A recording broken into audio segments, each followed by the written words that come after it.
that dream, little bit of bougie, yeah, that's me. Little bit of old school, but unique. We take over, my girls, yeah, we run this. Chase that paper till the Billy, keep it sunk. It's we too cute, yeah, we know it's a madness. We too hot, yeah, we know we the baddest. You can't stop us, stop us. Yeah, we know we the baddest. Can't stop us, stop us. Yeah, we know we the baddest. Me and my girls, yeah, we step up. Too slick, yeah, we know do it better. Yeah, me and my team, we forever. Too hot, too strong, yeah, we better. Me and my girls, yeah, we step up. Too slick, yeah, we know do it better. Yeah, me and my team, we forever. Too hot, too strong, yeah, we better. You can't stop us, stop us. We stronger than before. We better than you know. Keep winning like a pro. You can't stop us, stop us. No, we stronger than before. We better than you know. Keep winning like a pro.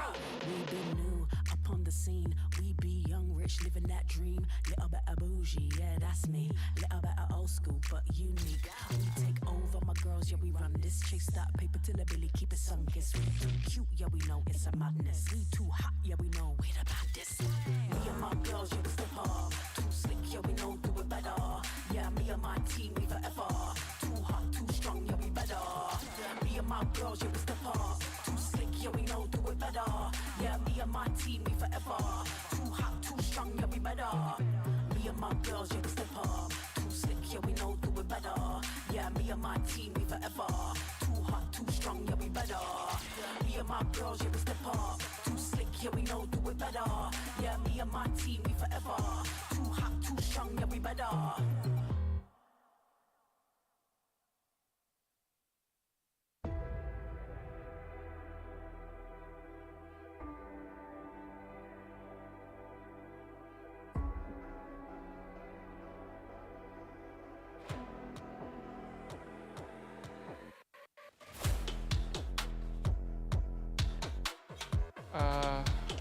It's a pretty on-the-spot question. We're gonna have to pass. Hi, I'm Zenfree. This is Jesse Bush. This is running back.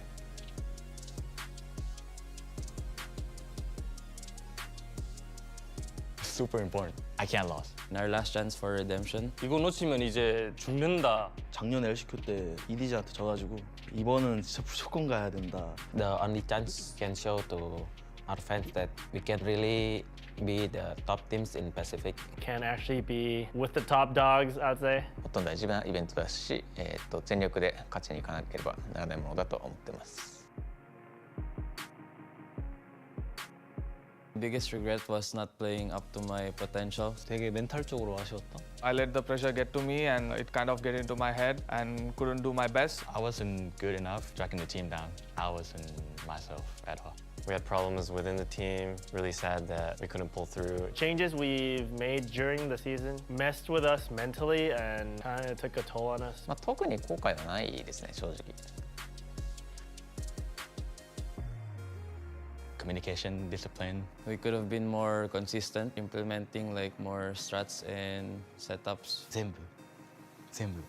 준비는 좀 잘 되고 있는데 팀적인 부분은 아직 더 연습해야 될 것 같아요. Everyone's really now very vocal about individual mistakes. We have a more defined role. Work together to the end goal together. We're going to have a set roster, and I think that's going to really make sure that we're going to be consistent throughout the tournament. So I think it'll be better. RQ. We shouldn't have lost to them. On the first map, we were destroying them. I don't know exactly what happened. It was just unlucky, you know? Against Gen.G, I think we could have done better. Gen.G, we still haven't won against them. 제타 디비전? 질 것 같지도 않았고 엄청 할만하다 느꼈는데 결과는 다르니까. Zeta Division. 思ってたよりボコボコにされたので、ボコボコに仕返してやりたいですね。T1 ですね。プレーオフの最後の試合が T1 戦で、あそこは勝ちたかったなって思ってます。DRX, I think we're the better team. Monyet is definitely the rising star. I'll say myself, I'm a rising star. 는 이제 좋고요. Xfero, good decision, good game sense. Dubstep. When he's online, everything will be very easy for us. 10です。シュガーゼロ。最近楽しそうなんで。Suggest he's gonna be back stronger than ever. 多分タケ J です。とてもフレッシュな選手だからやっぱり。It's a 1v1. And Divine gets it, unreal. All coming down to that 1v1 duel. After the game ends, it's really break our heart. But the pressure was too much for Gen.G to come back on this redemption arc. 너무 아쉽고 화도 나고. Zeta Division will not be playing in Tokyo. マスターズ東京にはすごく出たかったんで、かなり落ち込むって言ったらあれですけど、メンタルにダメージが来たなっていうのは覚えてます。We won't give up. We will emerge.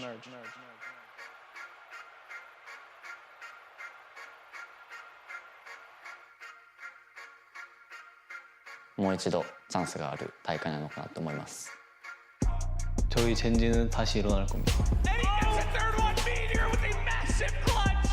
諦めないで勝ち上がります。 Team Secret, we're gonna win it all. Laban Pinas. We're gonna win with the power of friendship. Flips good for 2 more, and he gets 4 kills. Global Esports gonna win it all. G winning. Nowhere to get out, and that's gonna be an ace from Rossi. We're TLN Esports, and we're gonna win LCQ. Starting things off with a reckoning of his own, but Cruz. DFM が LCQ を優勝します。But Anthem with the ace. We won't give up. We will emerge.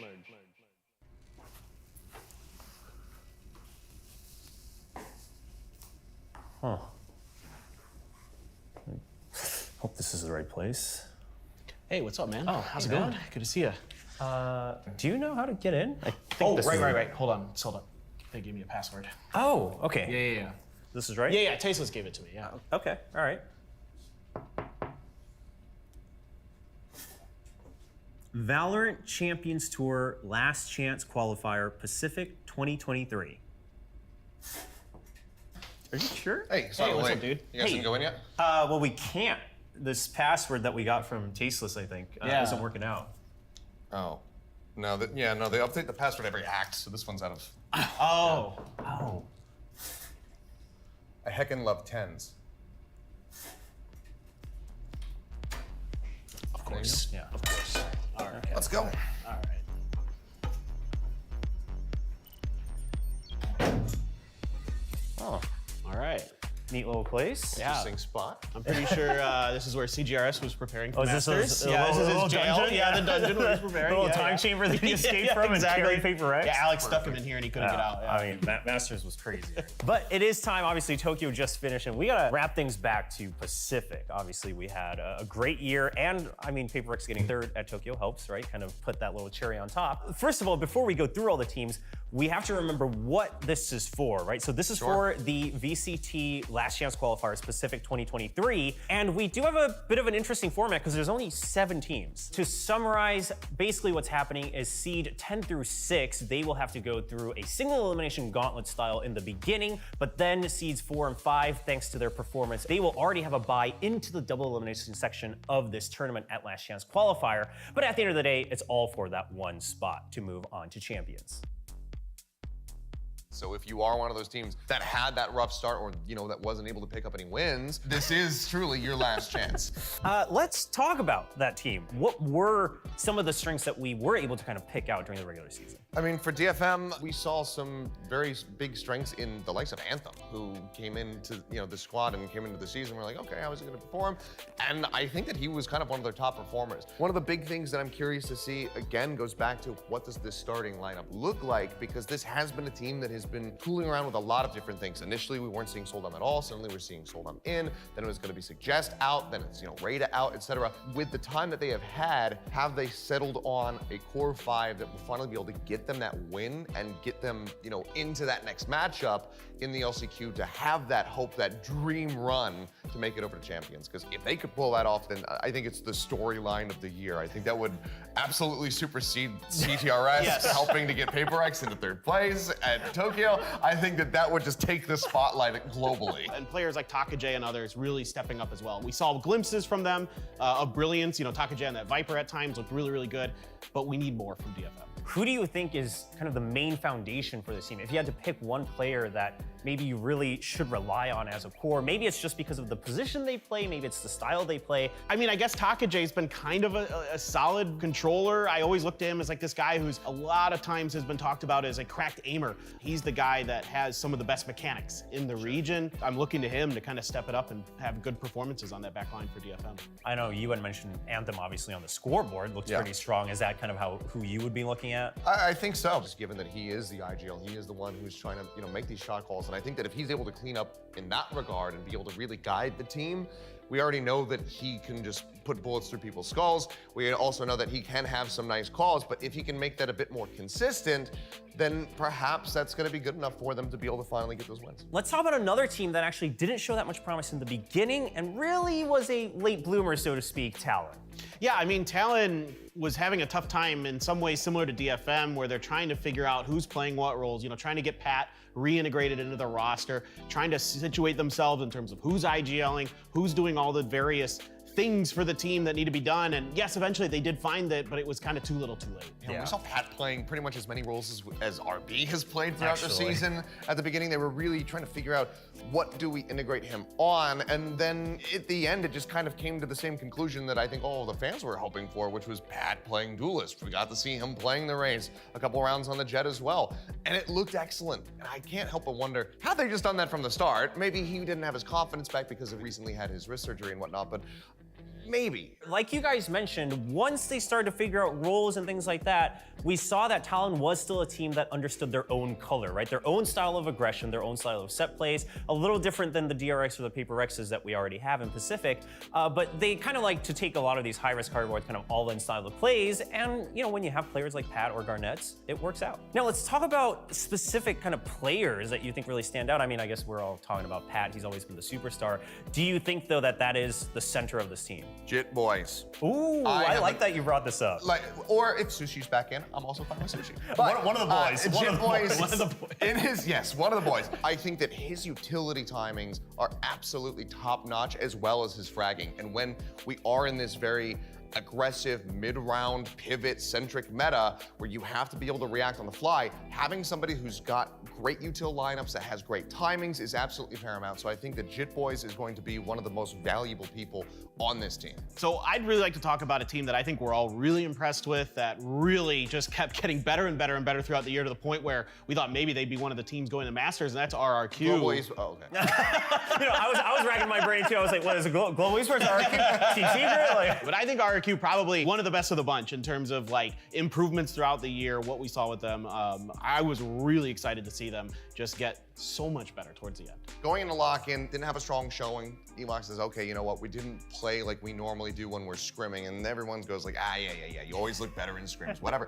But then they showed how they do actually look in scrims. The performances that we were seeing from everybody on that team, but Xfero in particular, just stunning to see. What impresses me the most is the improvements weren't actually off the back of one player. Sure, Xfero's fragging out all the time, but the wins they got weren't always because of Xfero, it was because of the team. And to me, that's like, okay, so you have someone to fall back on, but overall you're finding your own style, you're getting your own interpretations out there on the map, in the server, and making it work. I think this team really has come together and finished the entire puzzle for that project that they've also had, right, of kind of combining two different regions together and proving themselves. And they were just so close to making it to playoffs and maybe even going to Masters Tokyo, that I would love for them to take this last chance, literally, to be able to make it to an international stage and kind of redeem themselves from lock-in, where everyone said, okay, this is by far the worst team in Pacific. I already kind of teased them up here as we're getting to talk about RRQ, so of course, I want to go on to talk about global esports. Let's just take all of these players from different regions. Let's just take 5 duelists and see what the hell we can mold out of them, and then see what happens. And I think that overall, even though they didn't make it in the playoffs, it was a pretty big success. Yeah, I would say say so. I mean, a lot of people questioned the comms language, right? And the role situation, like you said. And then on top of that, like the coaching and IGLing, is it gonna mesh well? You have so many different styles from different regions.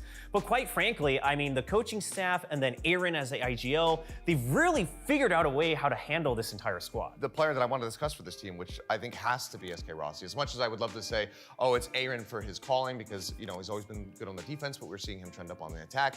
I think it has to be kind of centered around SK Rossi because when he is fired up, when he is right there playing alongside the likes of Texture, Bazzi, etc., who've been fragging out of control, the team does look unstoppable. They look like world beaters. We're nearly able to take down DRX towards the beginning of the season. But I can only hope that with the downtime, they've been able to work with Rossi to make sure that he does feel more comfortable, that he is willing to make for more calls, to go for more aggressive and selfish plays that are backed up by the rest of his squad. Because if that is the case, then I think Global absolutely a contender to be able to make it over to champs. Yeah, and I think the follow-up for me, I think the obvious person would be Munyet. How nuts he was throughout the year, right? I mean, just absolutely phenomenal throughout the year. There's no other word to describe the way he played. They literally gave him the nickname on the team, Demon Yet, right? The Demon Munyet, and he's just like so good. But the player I actually am really curious about is Bazzi, because if this is initiator meta, he's got to be the guy. We saw some great performances towards the end of the year from him. I think he needs to be the guy that's reacting to SK Rossi when SK Rossi calls for plays. Okay, the next team we gotta talk about is, again, one of the Japanese teams. Unfortunately, we didn't get to see either of them at Masters Tokyo. However, there's still a lot of hope for kind of the team that always represented Japan, which is Zeta Division. And I just want to add, Chamber got buffed, so it's looking like it's a bright spot here for Zeta Division and Laz if he goes back on the Chamber. I mean,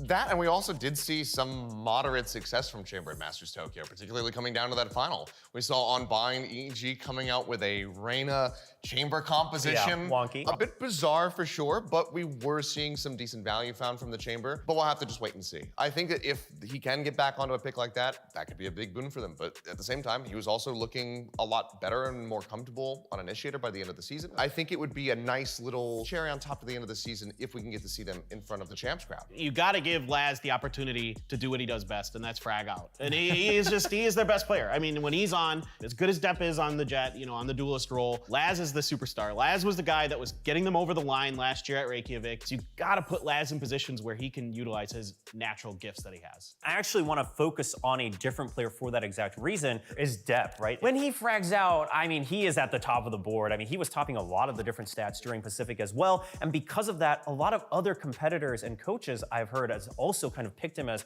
potential MVP, right? If you had to pick one player from another team, like Depp's that guy, like he's the guy on Zeta Division. So if he gets on a hot start, right, on that Jet, and he's able to frag out, maybe even with the operator, which he was so good with towards the later half of the season, again, maybe that's the start of kind of this fairy tale run all the way into champions. Next, probably your favorite team to always talk about in Pacific, right? Let's get that through. You don't even need to tell me. It's Team Secret, baby. Let's go. I'm really excited about this team as usual because they're a really solid team. The fundamentals are really good. Warburg talked about this when we interviewed him at the beginning of the year. The thing that he really focused on when he came to the team was their fundamentals, just making sure that their protocols are in place, their communication is good, all of these things that he had to sit down and really kind of go back to basics with the team to get them, you know, in a modern phase of Valorant. That should be accomplished, right? We should be there, we should be good. We saw it against DRX, they should be ready to go. So now it's just a matter of finding those new levels of protocols, awareness, reactions, understanding of the game, understanding of their opponents, and I think we will.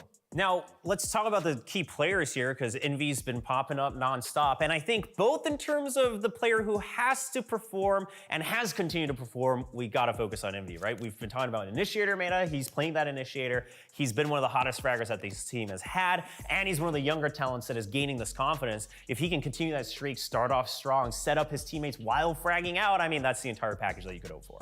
I mean, I don't disagree with you. But I disagree with you. Because the person that I want to see, again, talking about initiators, is Jesse Bash. Are you going to play something other than Sova? Because now you can play it in Fracture. Yeah. Yeah. Okay. We're good. We've done it. I'm fine with that. Calm has shown us that Sova on Fracture, good. But even Calm does not play it on maps like Lotus. Yes, they've had some good trap plays in the past, but they either need to invent so many more trap plays on Lotus, or they need to just get him shifted over onto a different pick, because teams will have been able to study every single setup that they go for on that map by now. So do you innovate, or do you just put him on something that's a bit more stock standard that he can still thrive on? That's what I'm gonna be curious to see. All right. This is the last team. It's Gen.G. Okay.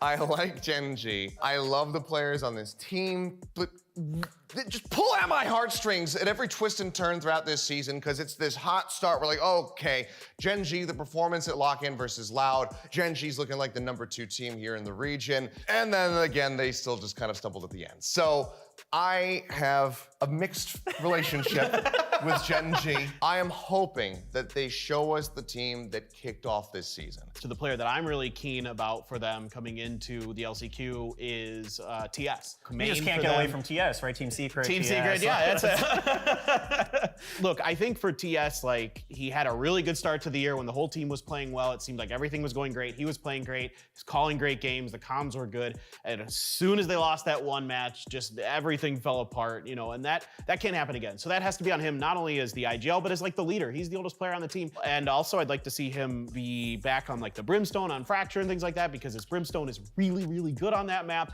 So I need to see Gen.G be willing to kind of go with, you know, what was working. Because I don't know, that Fracture change up that they had didn't really. How about TS back on Sova? How about TS back on Initiator and then Sylvan? You were just telling us we don't need to see so much Sova earlier. Okay.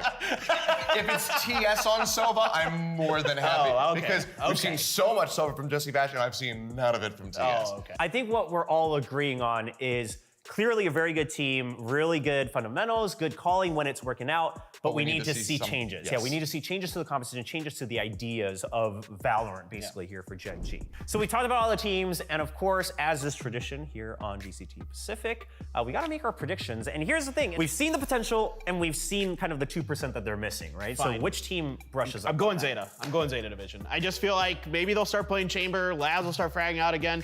10 will be back to normal. Depth's just a monster. That's my logic. I would love to see Global because I think that they had such a strong run back. I love that Aaron really started getting a lot stronger on the attacking side of calling, and I think that with them kind of figuring out the starting roster by the end of the season, I think they can absolutely get it done. Yeah, this whole time I'm like listening, I was actually kind of hoping that Thinking you would. desperately. Well, no, because I have a team that I want to predict, but this team has claimed that I have cursed them every time I have predicted them, which is. You guys, which is RRQ, right? Yeah. And now that I've put it out there, I'm going to stick with it. Yeah. I mean, I can't be upset with either of your choices. I think that honestly, Yeah. no matter No, which it's team so ends up hard. making it, I think that there's going to be a lot of potential there for them to find some upsets over champs. Well, that's all the 7 teams that will be playing here at Last Chance Qualifier Pacific. Don't forget to tune in on July 18th. It goes all the way through the 23rd, so 1 full week of action to determine who will be the last team from Pacific joining the rest over at VCT Champions in LA. I wish I was first. You gotta go for your boomer bros, man. I mean, but I can't pass up on Monette. I mean, it's just easy. No, but you absolutely can. Baby,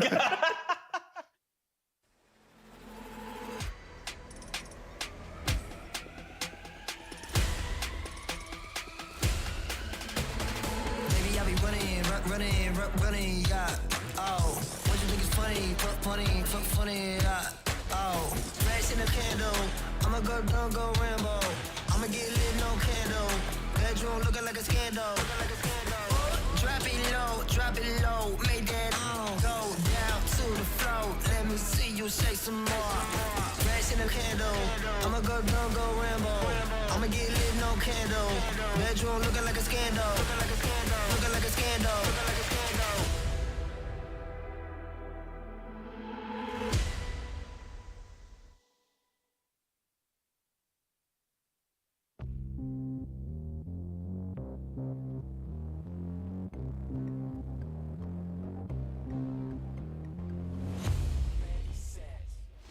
I feel the kick hit right on my chest, right on my chest. I feel the kick hit right on my chest, right on my chest. No need to swipe quick, run to your friends, go to your friends. No need to swipe quick, run to your friends, go to your friends. Cause that's just life with me. Don't need the same old trades. Brand new fashion waiting to be free. The days are longer and I feel the heat. You can tell me who you wanna be. I say, hey now, what you need. I say, hey now, feel the heat. I say, hey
I've been spending so much time looking in the mirror, didn't even know who I'd be.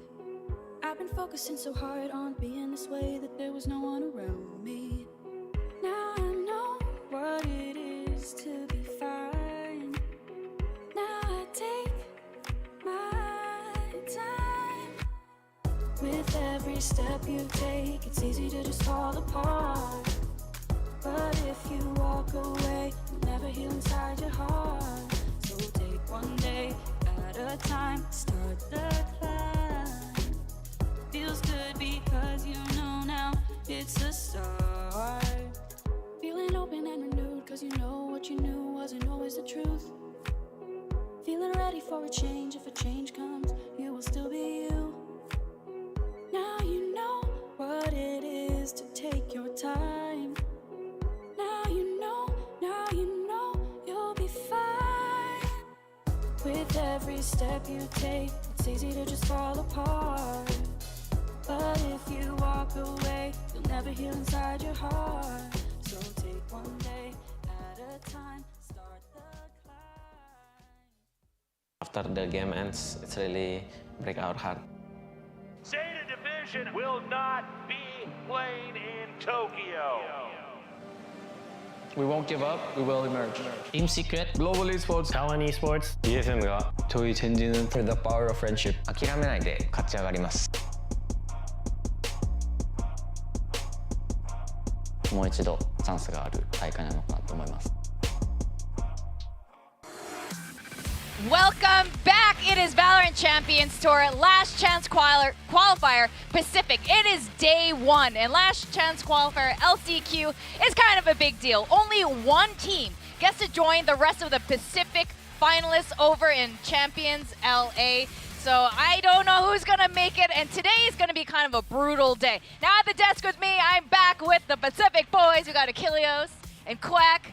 We are all back from Thailand. Yeah. How you guys feeling about LCQ? I am feeling uncertain as far as who's going to be making it out of here. I have my picks, for who's going to make it the finals, but even then, that it's so up in the air. Is it going to be RQ, Global walking away from that matchup? Is it going to be TLN or DFM, being able to find their first victory? Potentially.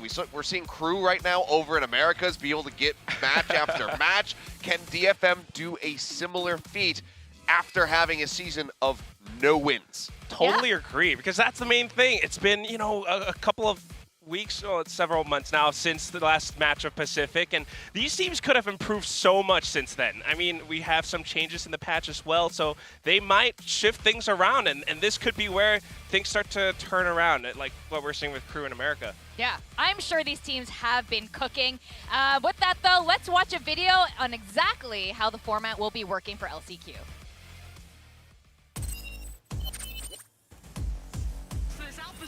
VCT Masters Tokyo was a super-heated tournament where we could get a glimpse of the infinite potential of VCT teams from each region. With Masters over, we look ahead to Pacific Last Chance Qualifiers, where teams will be competing for the final qualifying ticket to Champions in LA. The 7 teams that ranked 4th to 10th in this year's VCT Pacific regular season will compete during LCQ for a spot at the Valorant Champions. These 7 teams will be seeded into brackets based on their regular season performance. LCQ will consist of both single elimination and double elimination rounds. The bottom 5 teams will kick off the tournament with a series of single elimination rounds played in best-of-3 format. Once the winners are determined, they will face the top 2 teams in double elimination rounds, also in best-of-3 format. The lower bracket finals and the grand finals will be played in best-of-5 format, and the winner of the grand finals will secure the one and only remaining spot for the Valorant Champions. LCQ, the final battle for the Valorant Champions, will take place for 6 consecutive days, from July 18th to 23rd in Seoul, Korea.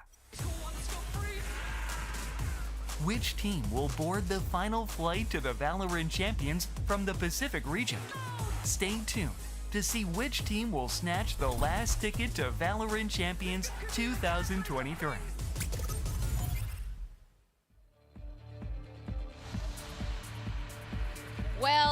I hope that all makes sense for you guys now. Again, we are in the best of 3 single elimination. We're down to 7 teams. One of these teams will be joining the rest over in Champions LA with Paper X, DRX, and T1.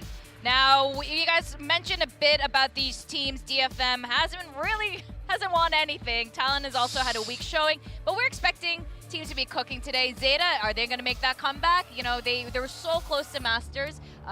Maybe they're going to be working extra hard to get into Champions. Maybe, right? I mean, that was one of those tougher losses, especially because it was that chance to represent their home ground, home country. Masters Tokyo didn't make it, but now you can throw all that pressure away. This is where you really throw away your chains and come out unhinged. I think there's a chance. I mean, there is a chance, but you say throw that pressure away. I think the pressure is reaching a fever pitch right now for these teams because, especially if you're at this early on in the bracket, it's single elimination. You have to be able to win 2 series to get yourself into that double elimination section where you have a little bit more breathing room. So to start things off here for Talon and DFM, lose this series, that's the year done and dusted. It's over. There's no hope of going to champions. You just have to wait for 2024. You do not want that to occur. So I think that the pressure is going to be ramped up for both of these squads that have had very disappointing years compared to what we were kind of expecting, especially for Talon, given their performance coming out of, you know, the initial just lock-in event. Like, they looked so strong,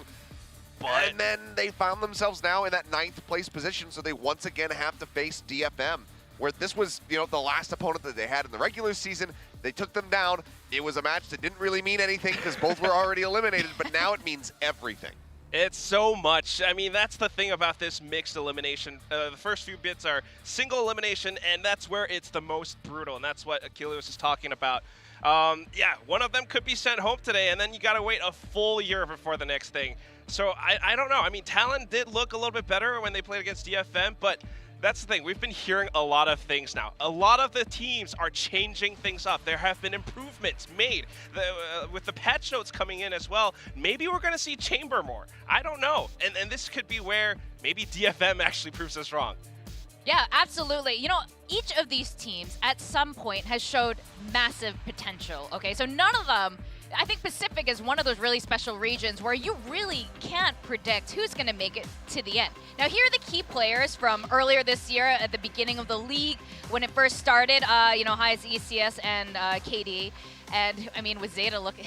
Let's start with over Zeta with Depp just, you know, conquering everything over there. I mean, Depp was the leader in a lot of different statistics pretty much throughout the entire season and then was overtaken by the end by Saya player, but he was always near the top, and it just kind of has been it's kind of just been whenever Depp is having a good day, Zeta wins. And when he's having a slightly off day, they end up losing. So for them getting ready to come into this tournament, you're hoping that Depp is really fired up and that everybody else is right there alongside of him. But for the rest of the teams, it has been a little bit more of a shared effort. Obviously, you see Suggest as well as Xfero coming out being the top for their squads in pretty much every single metric. And I think that that's not as surprising. I guess for DFM, it is a bit shocking because Suggest was able to kind of maintain these statistics despite not playing in that last series versus Talon, because the roster has been a bit of a revolving door. We've seen them sub out Zenbri, we've seen them sub out Rada, Suggest. The question for today is, you know, what is that squad going to look like? And that's something that we have to think about, right? Because Soldam coming in, you know, that was supposed to be a big improvement, but still Suggest out on top. And everyone else that we're seeing today, I mean, these are the guys that we want to keep an eye out for because they have been those consistent performers throughout the whole Pacific. But now here in LCQ, can they finally step up? Can they really be the ones to lead the teams to victory? Because thinking about some of the rest of them, I mean, Team Secret, yes, you know, you were talking about in the preview video. I was thinking a lot about Envy, but you're right. Jesse Vash, is he going to play something else other than Sova? And of course, with, you know, Dubstep and Jeremy, yes, they are performers, but you need that extra edge. Yeah. And Global Esports with Rossi coming in halfway through the, you know, a whole month in until he could join, and we saw some improvements coming from Global Esports as well. But then there was some pressure. He started underperforming a little bit. Someone was going to use the C word. Chobra. Chobra. Have you seen how Chobra plays? Anyway, but Rossi, I think there's a lot of pressure, and it didn't perform as well as when he first came in, and I'm very curious to see what Global Esports has been cooking as well. Now, with that, you were mentioning the patch changes, that would change up the game a little bit, as it tends to do. We saw a bit of it in VCT Ascension already, but let's go over through some of the changes. One of them you guys are very familiar with are the changes on Pearl. Be Long, for example. Quack, do you want to walk us through that? I mean, definitely, you can see it right on your screens. It's a little bit narrower. It's open up towards the backside, and you've got screens lowered down as well. So a lot of things have changed. People can play around this differently. For example, you don't necessarily need to run dual controllers. You don't necessarily need to put up walls. You could just use one of those dome-shaped ones like Brimstone, Astra, or Omen to block off the site. And at the same time, there's a little corner now that you can play behind up towards the back of B. Yeah, I think overall decent changes. Of course, worth noting, yes, we are on 7.0, but Deadlock is not going to be available. We won't be able to see her until we get over to Champions and whatnot. So don't think that, oh my God, Pacific's on a new patch. They're going to have Deadlock before everybody else. What's going on here? It's not going to happen. And even if it was available, I don't think that anybody would be bold enough to take it this early on. So is kind of a crazy agent, but we won't be seeing her quite just yet. But in addition to the map changes, of course, we also have the agent updates. We've been talking about the Chamber. Is this going to be coming back into the meta? We've been seeing more and more of it. I mean, we saw a bit of it over at Tokyo. You know, we had EG running it there on Bind. We saw Cryocells doing that. Got himself an ace. Didn't get a win, but hey, the Chamber still looked pretty good, so maybe it's going to happen here today as well. It could be. I mean, that's what Paperthin was talking about throughout the whole of that preview video. He really wants to see Laz back on that Chamber. And it could happen, but at the same time, it's just a big switch up that you kind of need to think about, having your Sentinel come in as well. But then you also have the Viper changes, just tiny bits with the fuel regeneration. You're just going to have to be a little bit more decisive about when and where you want to place up your walls, place up your poison orbs. And it's just something that brings that extra nuance to the game, because you can't just rely on utilities and abilities, spam everything and keep everything up the whole time. Yeah. Now, one thing we saw a lot of in the various regions were a lot of shorties. Huh. In terms of weapon play across the regions, especially here in Pacific. Something happened. And just made, I don't know, Ryan was like, okay, we need to fix this, because shorties are massively overpowered. Let's talk about the weapon updates. Yeah, I mean, a couple ones. Obviously, Shorty kind of going to be the most affected overall. I guess that, and also just ammo reduction for the rifles. That's something that is going to reduce a lot of initial sprays and smokes come down and whatnot. You have to be a little bit more conscious about how much ammo you are expending. But the Shorty is going to be one of the biggest changes here. We're still seeing people obviously opt to run it because the gun in and of itself is still very powerful. But ammo reduction, price is doubled up to 300, so you have to be a bit more selective when you are trying to bring that Shorty into play. And thinking about that Frenzy as well, I mean, one of the guys that we've been seeing so much, I think Aaron from Global Esports, you know, he's been touted as one of the best Frenzy players. He's one of the reasons why Global Esports had such a strong pistol round win. But with the Frenzy nerf, is that still going to happen? We don't really know until we see it happening. And yes, I really love the whole thing about the Phantom and Vandal ammo reserve change, because now you're going to have to be a lot more conscious about when and where you want to spam your full magazine. And at the same time, I mean, just thinking about it, have we ever actually seen anyone run out of ammo? Not yet. Huh? Do you love this? Why do you pistols, love this? Yes. In pistols, sure. In pistols, we definitely have seen that. But I mean, it's something that definitely could happen now as we get ready to go into this. If players aren't really taking note of how much ammo they do have left over, because again, spraying through smokes, trying to just get a straight pick, that's something that is very, very common. But now that you have so much less ammunition, 25 for that Vandal especially, down to 50 rounds as reserve ammunition, you have to be aware of how much you are expending, because if you're not, suddenly you're going to find yourself in a clutch situation, you have no bullets left, and you're going to end up dying and losing the round. That's so you have to be aware. You just buy an Odin instead and piss Achilles off and just let it rip. Oh my God. True. Forsaken was ahead of the game on that one. Look, I don't hate you. Jason, we love you. But on Pearl, I think you guys are absolutely right. There'll be less spamming through smokes and people just dying Unless you buy an Odin. to blind kills. Unless you buy an Odin, but we won't see that so much with the Phantom and the Vandals anymore. With that, we're going to go on a commercial break, and when we come back, we're going to talk about the very first matchup of LCQ Talon versus Detonation Focus Me. Don't go away.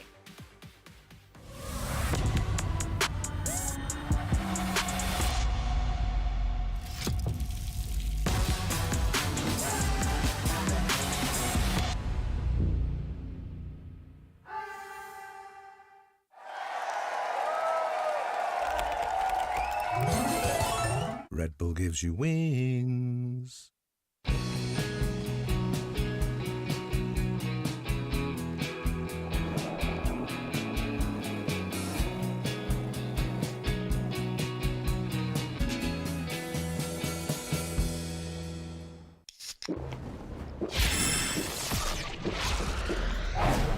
Red Bull gives you wings.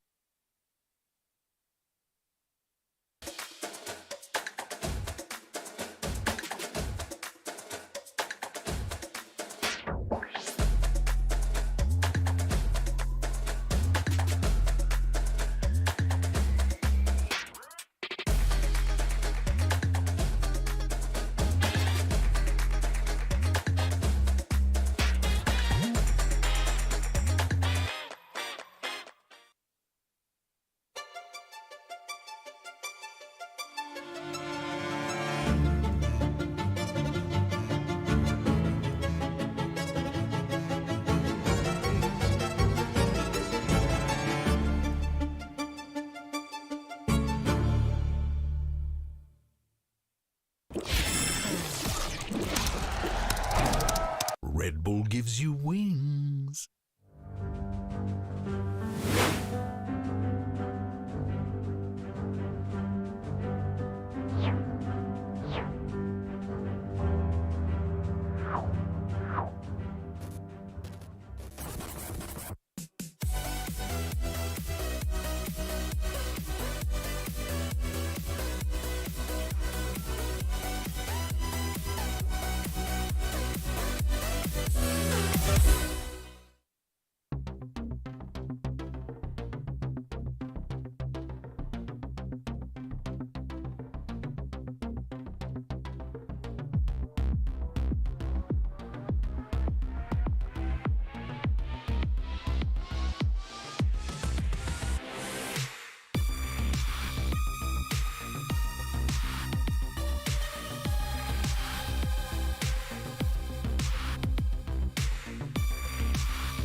You are watching VCT Last Chance Qualifier Pacific, and we're going to see the very first matchup of this entire LCQ. We got TLN and DFM, and both of these teams show strong potential at some point, but somehow they made it to the very bottom of the whole brackets, and 2 months ago. And we're going to see some changes now, I think.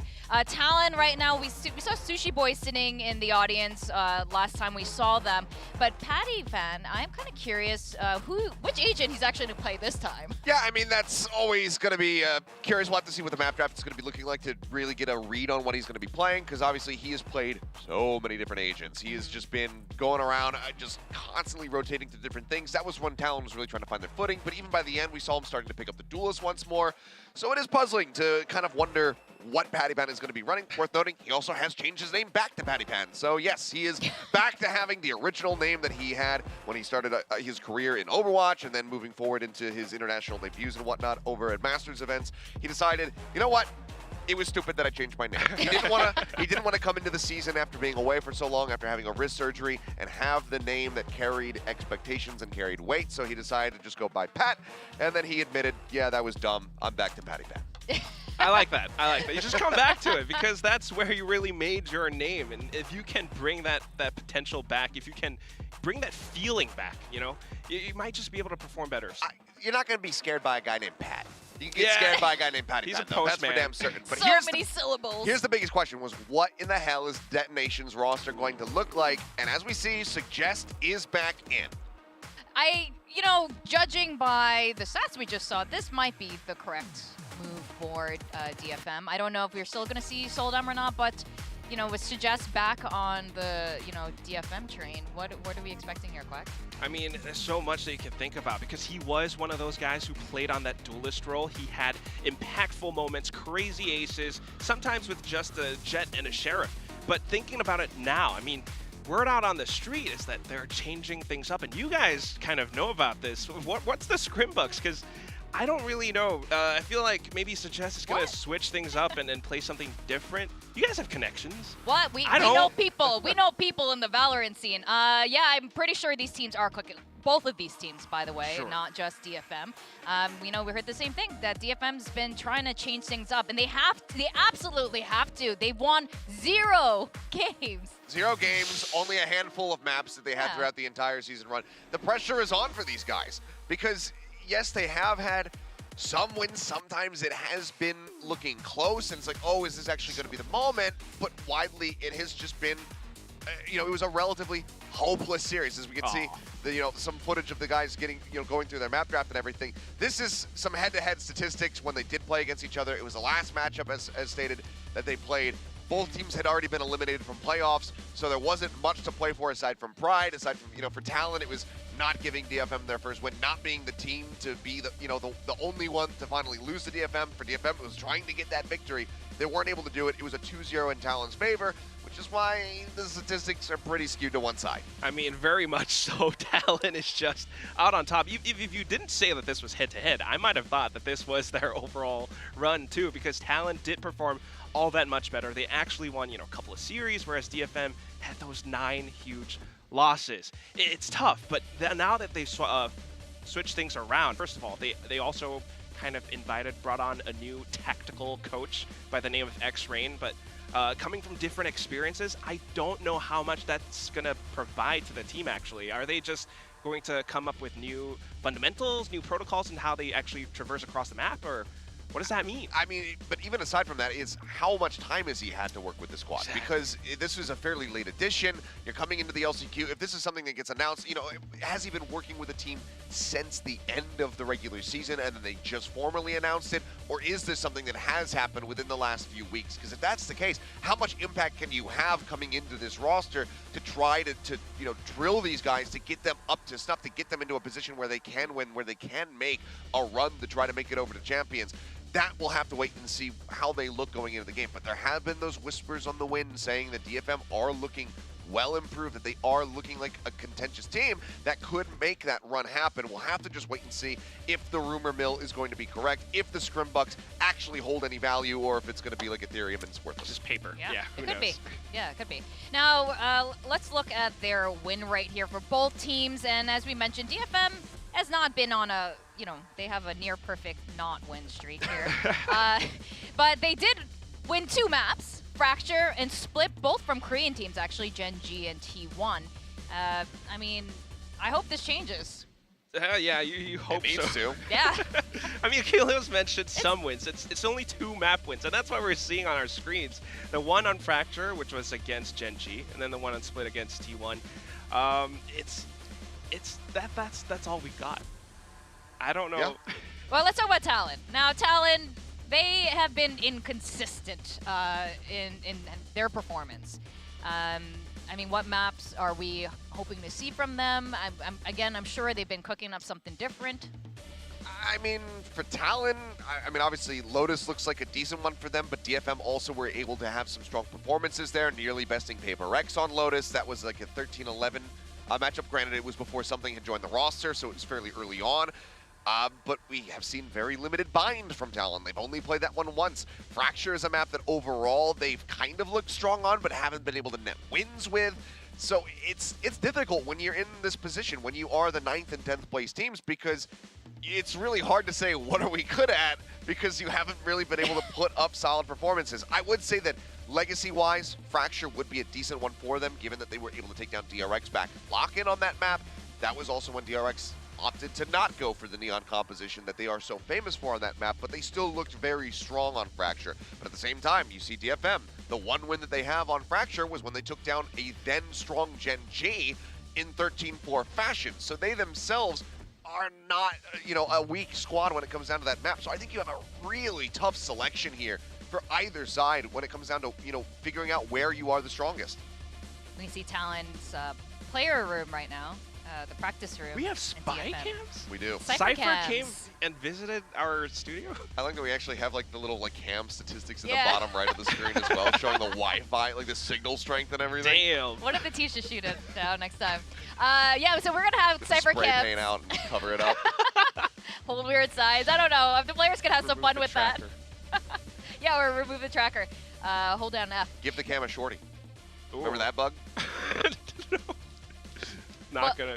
Well, anyway, let's talk about our key players right now. Now, we picked these ones based on performance earlier this year, Patty Fan and Anthem.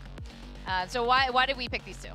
Well, Anthem was a bit of a backup because we weren't certain if Soldan was going to be in, because originally we were going to kind of talk about him because these guys were the top performers, Patty Pan and Soldan the last time that they played against each other. Now that Soldan is not in the starting roster, at least for the the opening map, which we'll have to see what that is, Anthem as the IGL has probably had the most impact and has been one of the steadiest players on DFM. Patty as well, a player that came in, had a lot of pressure on his shoulders, had really high expectations. It took a while to have those expectations be met, but by the end, the guy did look like the Patty Pan of old.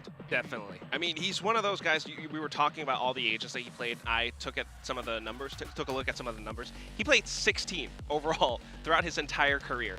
That's 16 out of 23 agents that we have now in Valorant. This is so much, and if you can be that flexible and still put up big numbers like what he's doing, especially in the most recent match that they had, Talon versus DFM, he is a very strong player. Maybe not so much the Gecko one, but he had some crazy aces on Harbor. He had some moments where he shows he really knows how to work his way around different agents, work his way around different parts of the map. But the main thing is you need to work with your team when you are working with so many different agents. How do you fit in? How do you adapt? How do you adjust to all of those changes? Meanwhile, for Anthem, just thinking about it, he has been playing in that initiator so much. Is he going to change that up? And still, as the IGL, I mean, he was someone who could frag out against DRX just for a couple moments. I mean, as time has gone on, we've seen that Sky has just kind of climbed the tier list. Anthem was playing that from the beginning before, it was kind of a must-have in almost every single map. He was the guy coming out here, finding that ace for DFM, putting up strong performances in the initiated position, playing this guy very regularly. Now she is S tier. She is way up there. So Anthem could just continue to pile this one, which he feels, it seems like he feels very comfortable when it comes down to Sky. So I'm expecting to see a lot more of that here today. I agree with that completely. I mean, his Sky plays are just phenomenal, and I expect that trend to be continuing. Now, we have to talk about predictions. I really hate doing predictions sometimes, but... Clean sweep. Clean sweep. To be honest, though, some of us were a bit on the fence. Myself, I know Paper Thin, we're both a little bit on the fence about this. How about you guys? Because, look, knowing what we know about the potential of each of these teams, maybe DFM's like, I'm tired of losing. It's time, boys, to just go all out. I mean, I think they were tired of losing after week 1. They were probably tired of losing after lock-in, and the change hasn't been there. I have to just go off of what I have seen. I cannot trust the rumor mill. I cannot trust Scrimbucks. I cannot cash those in. They hold no actual real money value until proven otherwise. So I have to go with Talon just because we did see stark improvements from them. Yes, it was a dip compared to lock-in coming into the season. They started off, it was looking tragic, but they managed to get the wheels back on the car by the end of the season. It was just too late for them to make playoffs, but they did look like the team that we were anticipating. For DFM, the question is, during this time, with Master Tokyo going on and whatnot, is this the 5-man core? Have they finally figured it out? Is this going to be the squad that gives them the opportunity to finally lock down a win? Can they all play together to a level where they can finally get that victory with a Talon that looked quite strong by the end? I just can't put stock in that. I have to go with Talon. That's fair. I mean, Kilio sticks to the facts, which we always appreciate. But Quack, you are pretty infamous for being the underdog predictor. UN William. UN William. He doesn't get away from this. Why? Somewhere else. With the lowest prediction rate in all of Pacific with William. She's coming at me with this. William. Why did you pick Talon? I was really tempted. I was so darn tempted But Achilles has a point. You have to go with logic for this one. I mean, so many different factors. Yes, maybe they change things up, but can you really stick to those and find impact with that in such a short turnaround time? Because it's only been a while, and now we're back towards LCQ, and it's high stakes. It's single elimination. You lose this one against Talon, you're out. You got to wait a whole year before the next season. So, I mean, it's tough to say, but based on what we have seen, it's a DFM that lost out to time. It's a DFM that struggled so much because of the way that they work around the map really slowly. It's not great. Whereas Talon, a little bit more adjustable, a little bit more adaptable, and I feel that they kind of have it in the bag. I would love to see some of Talon's explosive plays. They definitely had potential for that. Remember when they ran that triple duelist comp on Split? It did go well, but they were trying to cook. I had to cast that. You like it? The Yoru? It was not fun. That was, oh, it was brutal. It was just like a recipe gone all wrong. Mako looked like he was having a great time. Oh yeah, he was having a great time. But you know, with the addition of Boy, their assistant coach, coming onto Talon, and the changes with DFM, do you think, you know, the addition of these coaches are also going to be changing the results of all of this? I personally think a little bit more so for Talon. Boy has had so much more time. We've actually seen him. We've spoken to him, and you can feel some of those changes. You can watch him on stream, whereas for DFM, I don't know.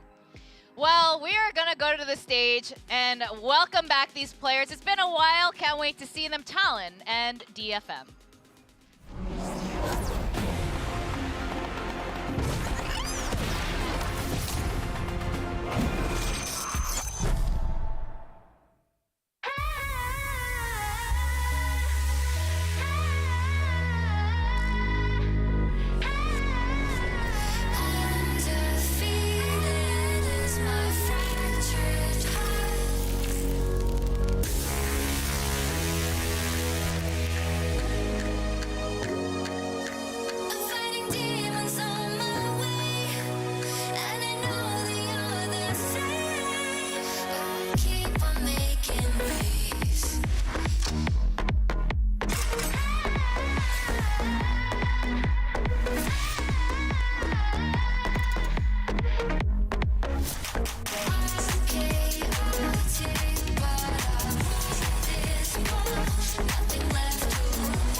This is it. This is VCT Last Chance Qualifier Pacific.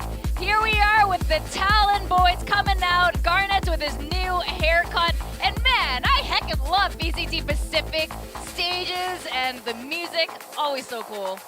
Top notch, best in the business. Thanks, yeah.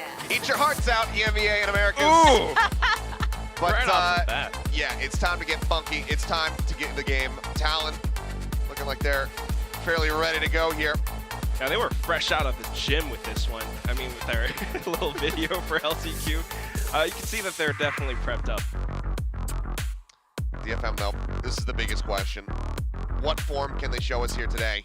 And can they finally get that first win, jump the hurdle? Because again, if they can do it, maybe we just end up seeing this kind of mirrored miracle run of a winless squad making their way through LCQ like we've been seeing through. Because, I mean, I had to check the results when I woke up, and I was just like, oh my god, they actually took down Leviathan. Like, how is this happening? How are they getting it done? If DFM can also mirror that, I think it's safe to see, even if they don't make it to champions, even if they can make a run here at LCQ, finally rack up some wins and look really, really strong, I think that definitely does save the season for them. Wouldn't mind it. And then maybe Achilles with a clown wig, too. I'm not going full-blown sideshow over here, but I would love to see that. I was going to say I would love to see the Miracle run with DFM, but I would love even more to see Achilles in a clown wig, like sideshow. But, I mean, you're right. I think DFM, it is so tough to be the underdog, not just in Pacific, but, you know, back at home in Japan, too, with Zeta being the other team right now. I think they just, I want to see that performance for them. I want them to go into next year's league looking much more solid. That's the thing about Pacific. We're picking up where we left off. Talon versus DFM. The last time, Talon won 13-11 on Lotus, 13-4, I believe on 9 maybe. But you know, the waves can be calm, but they can also be devastating. And today, one of these teams will go home. There you can see Boy here giving the boys boy as in the assistant coach, giving so many boys on the squad. the pep talk. Yeah. Jit, Sushi, and then just Boy. And Boy. But yeah, I mean, try to get the players jazzed up, get them ready to go. See DFM already ready to take their seats. As they will just go ahead, get the rally, get the hands raised up into the air, and then get ready to rock. And we'll have to see what the map draft is going to be looking like here, because I think it's a lot of different places that you really would love to tackle, but obviously with just 2 bans on either side, fairly limited options. So what do you go for if you're DFM starting off with that first ban? It feels like, you know, Haven, again, like none of the, okay, it will be the Haven ban, but I mean, everything has been bad for both squads overall. Yes. If you look at the win rates, I think like near end of season for Talon, when they were on their run, you know, Fracture a decent spot, Ascent a decent spot for them. Okay. But so DFM, it will be open, so they'll just take the Fracture for themselves. And I can see that for Talon as well. Going back to Old Faithful, I mean, this is what they're comfortable with. Why not? It's Old Faithful, but it's still not a great map for either squad. That's the problem, is nothing has looked particularly great. They're choosing to go to Ascent. Their all-time win record on this map is 29% for Talon. It's not been great. They're 1-3 in Pacific alone, so if you just focus it down, they've only been able to pick up 1 win on that map so far this season. Otherwise, it's just been losses across the board. And DFM in their own right, 0-3 on that map. So this is going to be an interesting one. I think it's going to be somewhat scrappy, especially if DFM are going to be much improved, as we've been hearing. But Talon, they're going to be looking to run away with it. Still better chances than DFM, I mean 0-3. Thinking about some of these agent comps too, I think. Just on Ascent, Talon has showed us a little bit more innovation, so maybe they'll be better. But onto Fracture, we're pulling out the Neon. Okay, so it is going to be the Neon on the opposite side, and show me, yep, Zenfree is going to be playing Duelist here, so Anthem going to Initiator. Not so Sky. Yeah, it's not going to be the Sky, and that makes sense for Fracture. It's a lot less common to see that, but Zenfree back over the race. This is his all-time most played agent overall, so we get to see him on Duelist once more. Now I want to see what suggests, because that looked like it might have been a breach, and this is going to be very different. Meanwhile, for Talon, actually running the same things. Fox still on the Initiator, Cruz still, you know, kind of controlling the map across everything.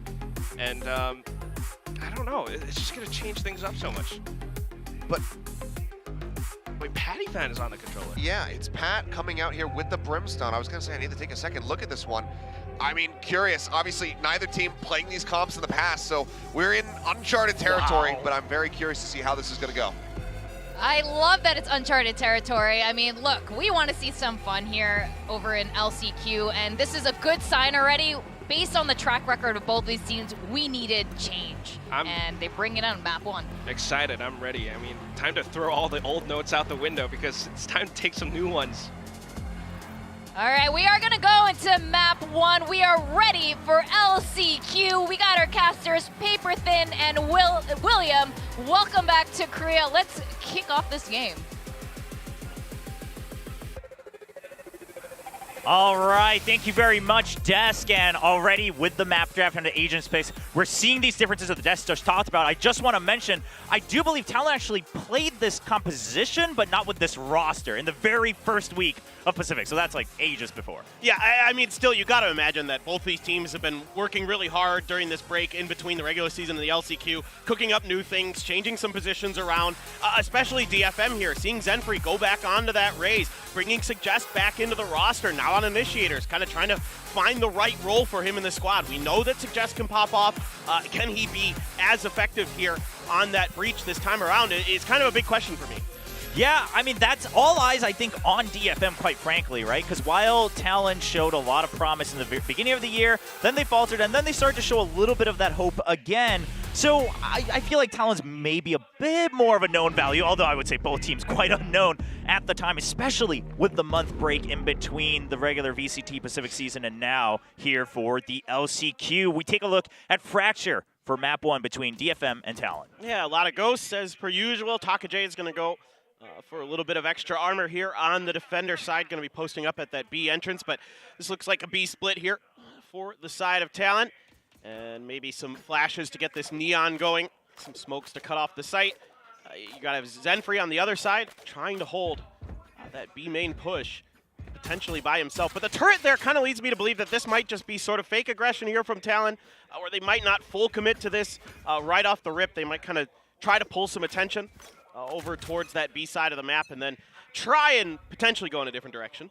Yeah, we'll have to see. I mean, they're definitely waiting for the turret contact, so that will be the first information they work with, trying to see if they can gather some other information. However, what this should allow them to do is also push with this neon all the way through Arcade, as long as they don't get taken out immediately, and TLN is just going to back off. Yeah, and this looks like it is going to be a full-on B execute here. Zenfree's stuck on the site by himself, and he's just cut down. Nowhere to go. Quite frankly, just couldn't react in time. Of course, TLN had to bail before being able to really let his teammate know, as he was in danger of being stunned as well. So now already a 4v5 for the retake. The plant will go down safely while stunned. PattyFan is still able to fight back, and he's going to get that kill immediately. Reyna answers back, but still the numbers advantage massively in favor of Talon. TLN evening things out. Wow, TLN there with a big kill, giving him a chance. With Fox here, undetected in this smoke, might be able to do some serious damage. And Jitboys will a little bit extra damage, though, and Aftershock buying more time. It looks like another flash drive ready to go, but the timing on it, and Reyna gets the peek around. Still a good chance here for DFM, but they're so low. Just one tap each, and Cruz and Jitboys will clean up, giving the first round to Talon. Yeah, just a really clean execute here for Talon, and Zenfree just stuck behind that fast lane. Not much he can really do other than try to hide and see if he can trade one out. Not able to do so, and that gives Talon a pretty good entry. DFM with some good utility usage here on the attempted retake. Over there you can see Zenfree just kind of caught out in the open. That stun did land on the Pat, like you mentioned, but still able to find one despite that dazed up status. And at the end there, Talon able to fall back into those post-plant positions with that KJ, with that breach. You know, really able to kind of, as we've seen all the time, classically lock down from the main side of B. And we are looking at rifle buys right away here in the second round for Talon. 1 Vandal, 2 Bulldogs. Nothing too crazy, but definitely an investment that showcases they do want to snowball forward. Also, while we take a look at this low, we do want to mention it was Boy sitting in that stage seat on stage. He's the one that's going to have the ability to call the timeouts and guide this team through. See how that works out for Talon right now. We're taking a look at another execute onto B, and immediately Garnett just fires on all cylinders. Triple kill, surely. They should be able to just lock this site down. A flawless, pretty much incoming here for a Talon. Reyna just hoping to get 1, if not 2 kills, but even that's not going to be enough damage, as Jitboys did start the round with just a ghost. Yeah, this is, you know, pretty good stuff here from Talon. Just a great execute for Garnett. You know, we're going to see, I think, throughout this particular matchup, one of the big things I'm really focused on here is going to be the differences in the comps. As this is a flawless round here for the side of Talon, but you know, so you've got some minor differences. The duelist, right? You've got the Rays, you got the Neon. Sure. So you got a little bit more speed on the attacker side for Talon. You know, potential combo with some of the fade utility and other things like that here for the side of DFM. But the fade has to be pretty impactful for the side of DFM. I'd really like to see them work to kind of keep track of that Neon, slow it down with the utility, really try to keep Garnett in check and not let him start running over this map. Yeah, we've talked about that in previous casts as well. Fade is so good as that hard counter to Neon, but you have to get the information early so that you can prepare for it. At the same time, Talon, it looks like therefore they're always just throwing that 0 point and then running for it. They don't want to get slowed down, but this time they will have to, as we do get spotted right through that door. Anthem getting that Prowler just in time. Slow things down, get the smoke down, and now we're back to square one. Talon's going to have to reconsider their options just a bit. Yeah, and PattyPan already has his ult, and I'm curious to see if Talon is going to invest it in this round, or if they want to maybe try to save it for the next buy round here, just kind of start cycling them. There's very different philosophies amongst different teams. So let's see what Talon has in store for us with that really powerful ult. If they're going to use it, just clear tower here, maybe just try to get the plant down. That seems likely, right? And that seems like a pretty decent idea, especially for us, as we can see the mini-map, as it would do some damage. It would definitely clear out their site. However, they just want to reset. It looks like Talon still believing the fact that they will have the speed advantage once they decide to execute, but they're going to cut noise so that this time the Fade cannot be prepared for that immediate execute into the site. They're going through stands first, clear out Heaven on ropes, and now the 0 point on the site. They know it's empty. This should be a free site. Now the question, back post against DFM, but Anthem gets lost through the smoke immediately, and already on the back foot is Detonation Focus Me. Yeah, this is brutal now. Now you've got that deep post plant, a good kill from Cruz onto Zenfree as well to shut down the flank from Dish. I mean, DFM already not with many other options left here except to maybe back off. Yeah, I mean, a save on your first buy round does not feel good. However, you have to look at the long game. I mean, you have to get all the way to 13 rounds. You can't just start throwing the kitchen sink right away. Then the entire house will crumble. And so DFM, they will back off. Surely it leaves a sour taste, but they don't have a choice. And meanwhile, it's a bonus here for Talon. So Fox says, might as well try to snowball even harder. Surely they are saving. The turret spots him. DFM, they need to stay focused until the spike goes off. Fox, can he get the kill? No, Rita's prepared for it. Thankfully, the turret still being in action saves the 3 rifles. Well, this is phenomenal for Talon. Just a great job working the map. Kind of catch DFM really leaning towards the B side, as that has been Talon's tendency, right? Throughout the first couple of the rounds, they went B. Pretty fast hits for the most part. And this time around, they really took their time. They worked the map a little bit. And that caused DFM to get a little bit lost in the sauce there, and you only have Anthem there on the site, kind of that key piece to kind of shut, like we've been talking about, shut down the Neon potentially. He's just cut down right away. Not much else that DFM can really do there. They lose Zenfree on an attempted crunch from Dish, and that's the round over. I mean, just really clean, efficient stuff here from Talon so far. Yeah, and Zenfree now just has to stick with a Sheriff, of course. 3 rifles saved, but the rest cannot buy back up. They still have to equalize on their econ here for the credits. So Zenfree gets the information he has to back off, and one thing we're starting to notice here, the reason even in that previous round they only had Anthem left is because they weren't pushing out of the other parts of the map either, Paper Thin. I mean, they're just letting Talon have their choice of entrance, and there's 4 of them here on this map of Fracture. Yeah, exactly. They kind of guessed that maybe A main they could put some pressure, but instead they might have the opportunity to play some post plant here, but again, with that orbital strike in play, it's going to be really, really tough, and yeah, Suggest already gone, but Fox not ready for Takajay hiding in that smoke. Yeah, gets a little overeager, just wants to expand a bit more, but Garnett's correctly pushing into A main as well. He's now pretty much cleared it. So once again, DFM in the same boat. They only have 1 point of entry back into the site, and that's from Spawn and Sand. And Cruz just catches a glimpse of Anthem. Gets him immediately, flashes to buy himself time. Meanwhile, Garnett's backing back towards the site so that he can provide support if needed, but it does not look like it's going to be needed. Pattyfan still looking from Dish. Now, Rada gonna have to go absolutely monstrous here with a ridiculously difficult crossfire in front of him. There's Orbital Strike as well, yeah. right? I mean, the Molly clearly did not succeed, but Rada just trying to at least buy out these ultimates. But Garnett's just checking as well so that Talon does not have to use it. And then there's no time. Sure, Pattyfan goes down, but the real success here is that the Orbital Strike was saved.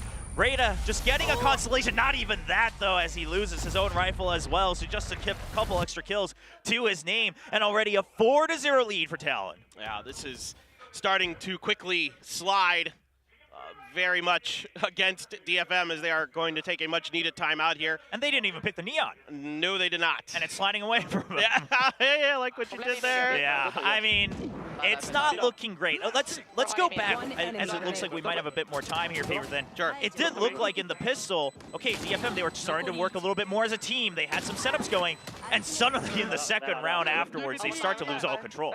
Yeah, it seems like, to me, Talon has a pretty good read on, like, how DFM is going to react to things. So it's like the first round, the pistol, you could kind of throw that up to the wind, like whatever, who knows. Those are kind of a coin flip sometimes. But after that, they hit B again. Then they try a different strategy. They go to A, it's left open because DFM is just, you know, kind of suspecting that maybe Talon is just going to try to hit, kind of do that strategy that teams will do where they're just like, we're just going to keep doing it until it stops working, right? We'll just keep hitting B. But actually, you know, Talon's like, we're going to work the map a little bit. We're going to take our time. We're going to get a little bit of info. And then we're going to go into A. And this time around, right, they're like, okay, we haven't tried an A dish push. Let's go through there, cut through drop, and you know, DFM had changed their setup to like try to put some pressure on A main, try to maybe collapse a little bit more on towards Talon, and Talon just completely sidestepped it. Yeah, so now that you've run through the past 4 rounds, what we're basically looking at is Talon has entered and planted the spike from 3 out of the 4 options on Fracture. The only one they didn't, quite frankly, like bring the spike through was B main, but of course their executes onto B were quite successful and clean, and it looks like this time they're once again, that's where they're always leaving that turret for information. So even though they don't use it, they will always have the authority on what's going on. Meanwhile, now finally a push out coming from DFM. It looks like this is what Coach Melifovia wanted to talk about. You have to push out on Fracture. That's always been the name of the game. But the relay boats will have to slow them down just a tad bit. Yeah, trying to see if they could catch the Season 8 combo outside of the B main doors here, but just a little bit short. Talon wise to the tricks there. I think that fault line probably kind of tipped the hand a little bit of DFM, and Talon smart enough to keep themselves back. And full-on B execute here is, yeah, this looks pretty standard. Yeah, I mean, it's going to be very clean. Of course, the enemy lockdown coming in through, but the orbital strike is still available for Poutyfon, so they have the option to use it. Eventually, no, they're just going to plant it, and they're just going to get 3 players detained. I don't know about this. It looked like maybe they just wanted the spike to be planted and only get 1 person detained, but they have 2 extra, not in the fight currently. And with the 3 down there, you know the rest have to be in arcade and tower. DFM now working with excellent information. TLN clears out Cruz as well. The orbital strike against the post plant. Garnett peeks right off of it. Equalizes down to a 2v2. I mean, just unbelievable play here from Garnett's. Gonna pop his ult as well. Try and see if he can get some more damage done. Pat gonna be working the corner here with his teammate, trying to play off contact. They've got 1. Can they get the final? Oh, he's just drawing attention, but no, not enough bullets as Anthem's able to swing back out. He already had the half done. And while it was a bit chaotic, DFM will finally put a number on the board. That had to be miscommunication during the round there for Talon. I don't know what else to say about it. I think there was some confusion about the position they were in, and if they could get outside of the lockdown in time, save that strike for the post plant like they wanted. Yeah, Pat does do that, but 3 players detained, that's not good, and they lose 2 players in the mix of those 3. So, you know, Anthem here with a very nice job at the end, but they still, I mean, the impressive part about that is even with that kind of misstep during that round, Talon still almost. Yes. It was still anybody's. Yeah. I know. Until that very last bullet. So DFM, while you're happy you put a win on the board, look at your credits, look at the overall situation. It's not something to celebrate just yet for Sheriffs. Only the 1 Vandal saved over from Anthem, and no one else has armor either. So even being able to play kind of as his meat shield for that Vandal, not going to be quite successful. Site emptied once again, and they don't have a main control either. And what is this? The Nanoswarm gets a double kill. Talon, they are just absolutely getting bodied by the Killjoy utility. It was an alarm bot with the vulnerable into the Nanoswarm at drop. Really nice setup there from Reyta to get that double and really equalize this round. And you even get the ult out of Fox here. Still a couple big ults. TLN with that orbital strike. Anthem with the fade ult as well. And here we go, the Nightfall is down. Yeah, they're gonna just check for a man. Doesn't quite hit the members hiding out there, and then Sight still filled up by Garnett's as well. So Talon, they're still working with the crossfire, but Zephyr flies in. The Nanoswarms keep them at bay, but they hold the nice angle, and even the Sight is cleared. Garnett's goes down as well, and now it is a clean retake. DFM coming back alive before they let it slip too far. This is a great round for DFM. What a setup here from Reyta. Kind of a unique one, with the alarm bot's on the box right underneath drop, and there's a smoke on top of it, so you can't really see it. And then there's the Nanoswarm underneath the box on the ground here. You can watch it. Boom. Nanoswarm down there. There was an alarm bot as well, and he's going to get the double kill out of it. Just a really smart setup. Probably a slow in there as well to help. And just a phenomenal round there from DFM. And they're right back in this thing now, Will. Able to bank up some extra cash on that Thrifty. Still the Rolling Thunder for Cruz, but now the win firmly behind DFM as they seem to have stabilized. Yeah, and Talon now, Fox just has to stay with the Guardian. They've run out of the credits that they've been piling up the last 4, or the first 4 rounds rather. And now DFM close to trying to catch up. I mean, even looking at glimpses of hope to try to overtake them here in the first half. was looking nigh impossible for the first couple of rounds. As you mentioned, Paper Thin, a great trap play in that previous round now forces Talon to have to reconsider their options. They cannot just start bulldozing through wherever they choose, because they're now seeing, okay, DFM did come prepared. It's not like they picked this without reason. This fracture is something we need to be aware of. Yeah, absolutely. They've got some pretty unique setups now. And the Killjoy swaps back over to the B side, but A main pressure, a 5-stack here. Anthem low on utility, just that C's in the back, but a lot of players stunned up there. And the C's as well good to slow down Talon's push, at least initially, and a good double kill from Suggest. Oh, Suggest holding the far angle, and then Anthem able to swing right away as they're focused on his teammate. A great setup once again. Anthem using the mentality of pro players to his advantage. He leaves the door open, so he expects them to try to catch him off guard. He's already running away, slows him down, like you said, by throwing out that C's. They cannot follow through immediately. And then it's Suggest who's actually waiting at a further angle as they try to check once again. DFM's trap plays are starting to come online. Yeah, I love the way they stagger this, right? The breach utility first, he's got that C saved, just puts it right outside of the door. And then Suggest is right there to back up Anthem.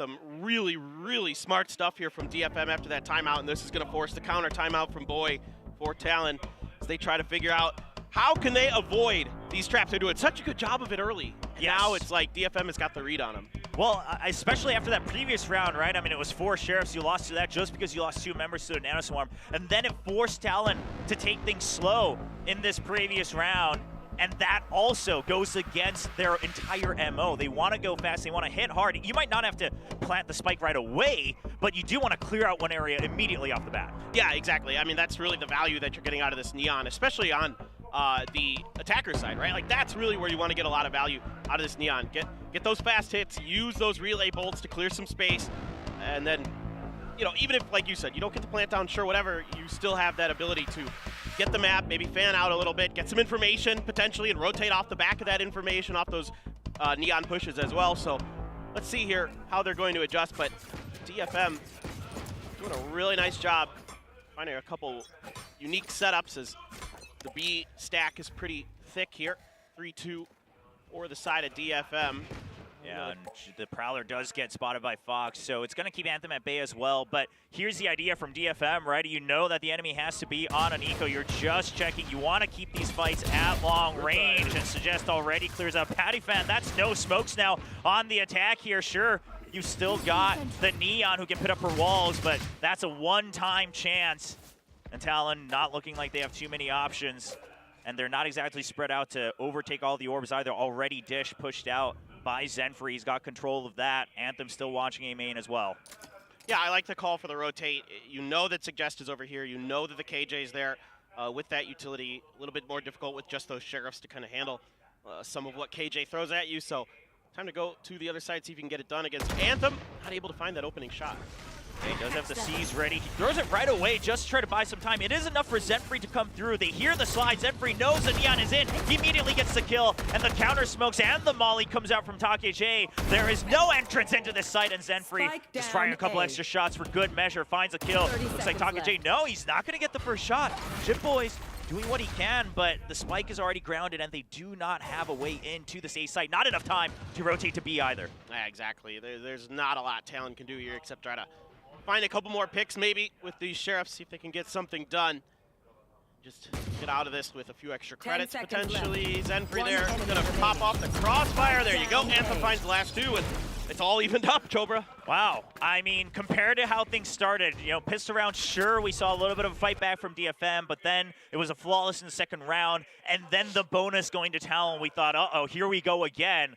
But DFM, an excellent early timeout. Really pays off dividends. They've now caught up. Already not a terrible score. If they can get 1 or 2 extra, obviously it'd be even better. Yeah, exactly. I mean, you know, I've been talking to some of the teams behind the scenes here, and a lot of them have been higher on DFM in terms of, like, what they're seeing, you know, behind, you know, what's going on in the scrims and things like that. And you can see the results. They are a little bit more well-oiled here. They've got some really unique ideas, some good ideas, and that Rolling Thunder. Yeah, just early, right off the bat, because they heard the blast pass, but they still can't catch the raise either. And Zenfree was ready with the showstopper. He gets one and is able to buy time for another. Anthem immediately turns back around, enters the site, clears it. Spike is now dropped as well, and it was just Fox left before there were none. And now DFM take over 5-4.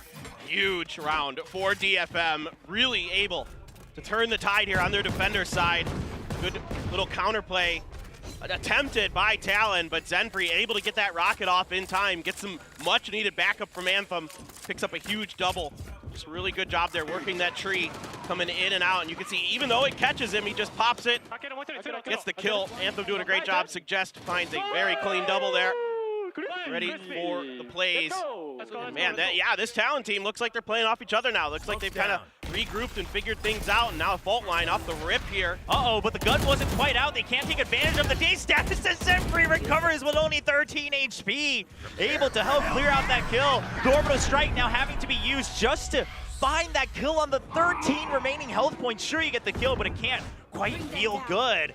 Now down to a 3v3. You do still have the lockdown on the side of Talon Esports. They still have a couple options to try to break through. However, the B side is where there are 2 members still remaining. A stack available. TLN gets one. On Anthem, not able to get the trade right away. Wow, Jit Boys there. Staying alive is really crucial with this lockdown, but he got 2 kills, so might not even need to invest it anyway. But now Rada on his own versus his counterpart in Jit Boys and Cruz with that spike. They're going to be shifting their way up towards the tower, going up the rope, and Rada trying to read this, trying to predict it. Has a bit of a tough situation in front of him, but he's actually going to be rotating all the way down in towards B main. And oh, wow, it works. Yeah, the cutting noise and just buying the time. They had an extra minute or so left already. So we do see Talon. They just wanted to see if any movement showed up from Rada, and Rada thinks, okay, I made the wrong call. I'm going to try to catch them off guard by running all the way to A. The footsteps are heard in tower. Rada now realizes his mistake a couple seconds too late.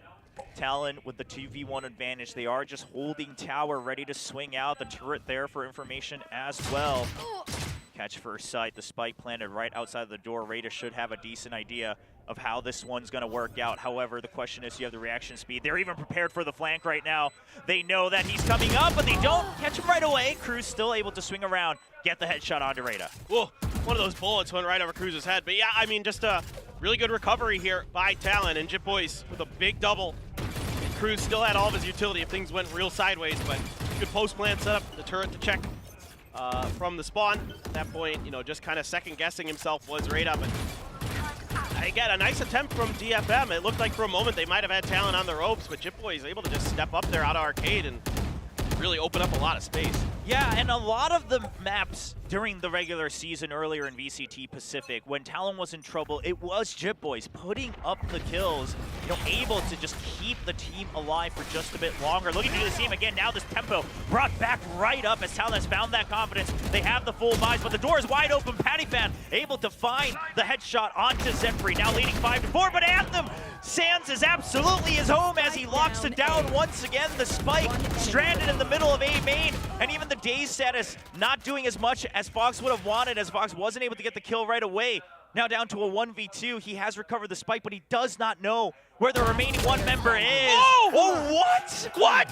Fox immediately just the, oh my God, the reset.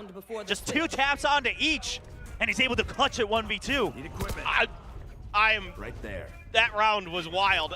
So, first of all, Talon there trying to put pressure. So it's the same fault line that we saw the last time that an attempted A main crunch was put forth by DFM. But this time they play a little bit further back. So it's Anthem and Zenfree back towards the Sands area. And yet still, you know, they lose the first one. They lose Zenfree, who kind of peeks on his own, but then Anthem just steps in there, knocks a bunch down. And I like the pressure that Talon tries to put there, trying to catch a player outside of the door or something like that, I suspect.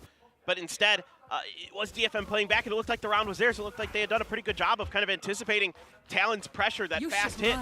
But still, Fox in the end just somehow, some way, will able to find the nuttiest double kill there. I mean, I was ready to call that round all the way for DFM. Now the lockdown to use, and DFM quite well aware of this possibility. They've already tried to empty it. Rada tries to swing around for the kill. He knows they'll be waiting in sewers, but he's not able to win the duel against Satine right before he goes down. They hear the operator now as well. Talon well aware. The flash drive comes out. He spots 2, but is he aware of the last one of Anthem? He's not quite sure of the location. Anthem gets 1 kill. If he can find another, there's still hope for DFM. Oh no, the shorties can't get the kill right away, but Jit Boys will bring out the Vandal in time. Well, an attempt here at something kind of, you know, a little bit off script for DFM with Anthem grabbing that operator, and it's a quick push towards the attacker's spawn from DFM, but Talon able to find that space, able to find that pick onto B with another kind of dialed up fast hit. And look at Anthem's scoreline right now. Yeah. 17-8.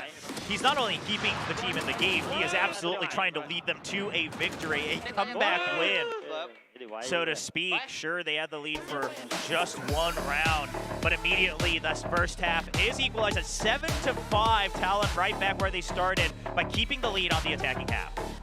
This was a really swingy half, you know.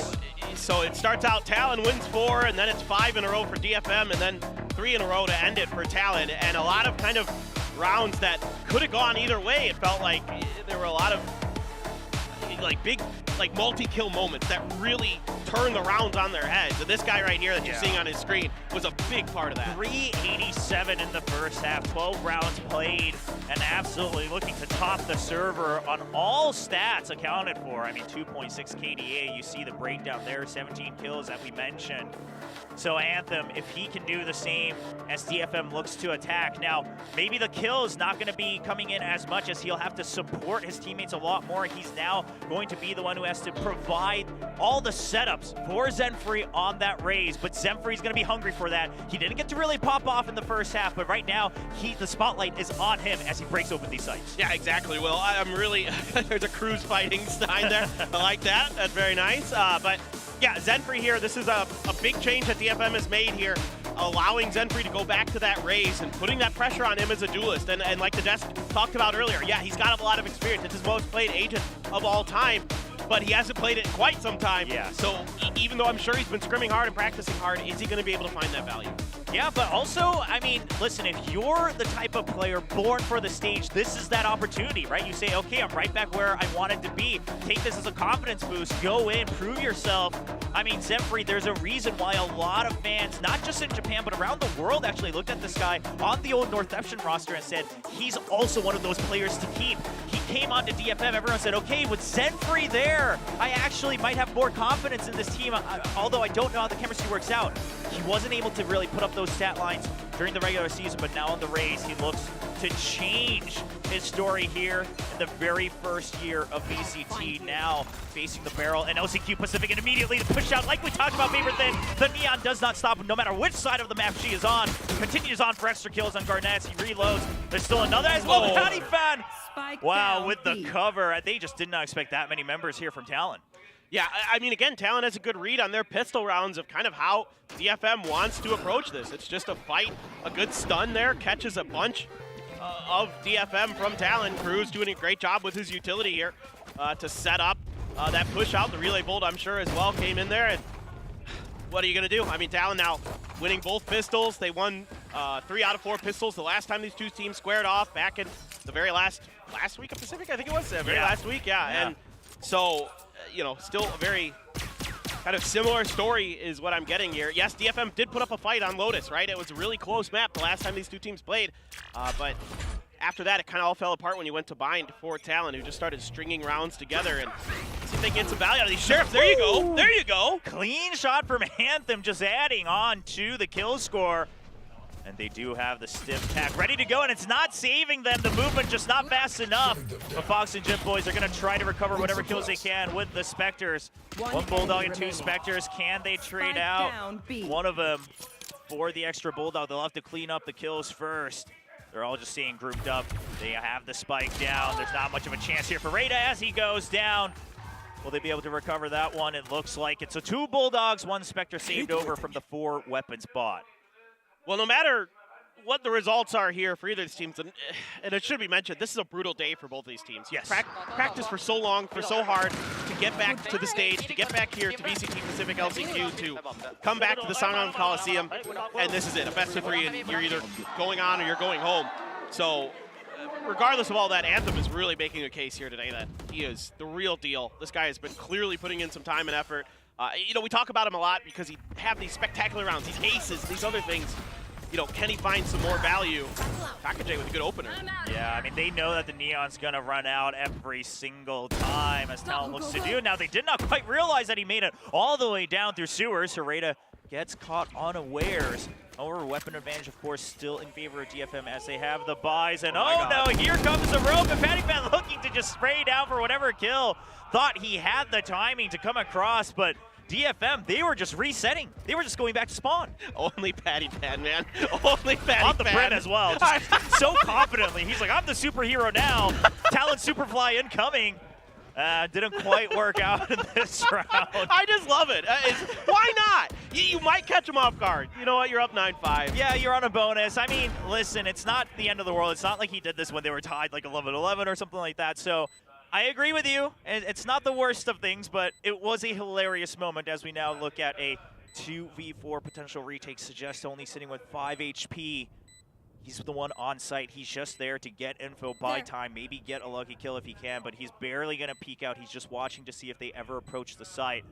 And Talon, I mean, they've picked up a Phantom as well. I think for Fox, maybe you just carry this over. Already the numbers not in your advantage. I agree with you. I'd like to see him grab this one and leave. Yep, we're good. There's no reason, there's no way in heck you're getting to this post plant. Ernest is going to look for a weapon, maybe?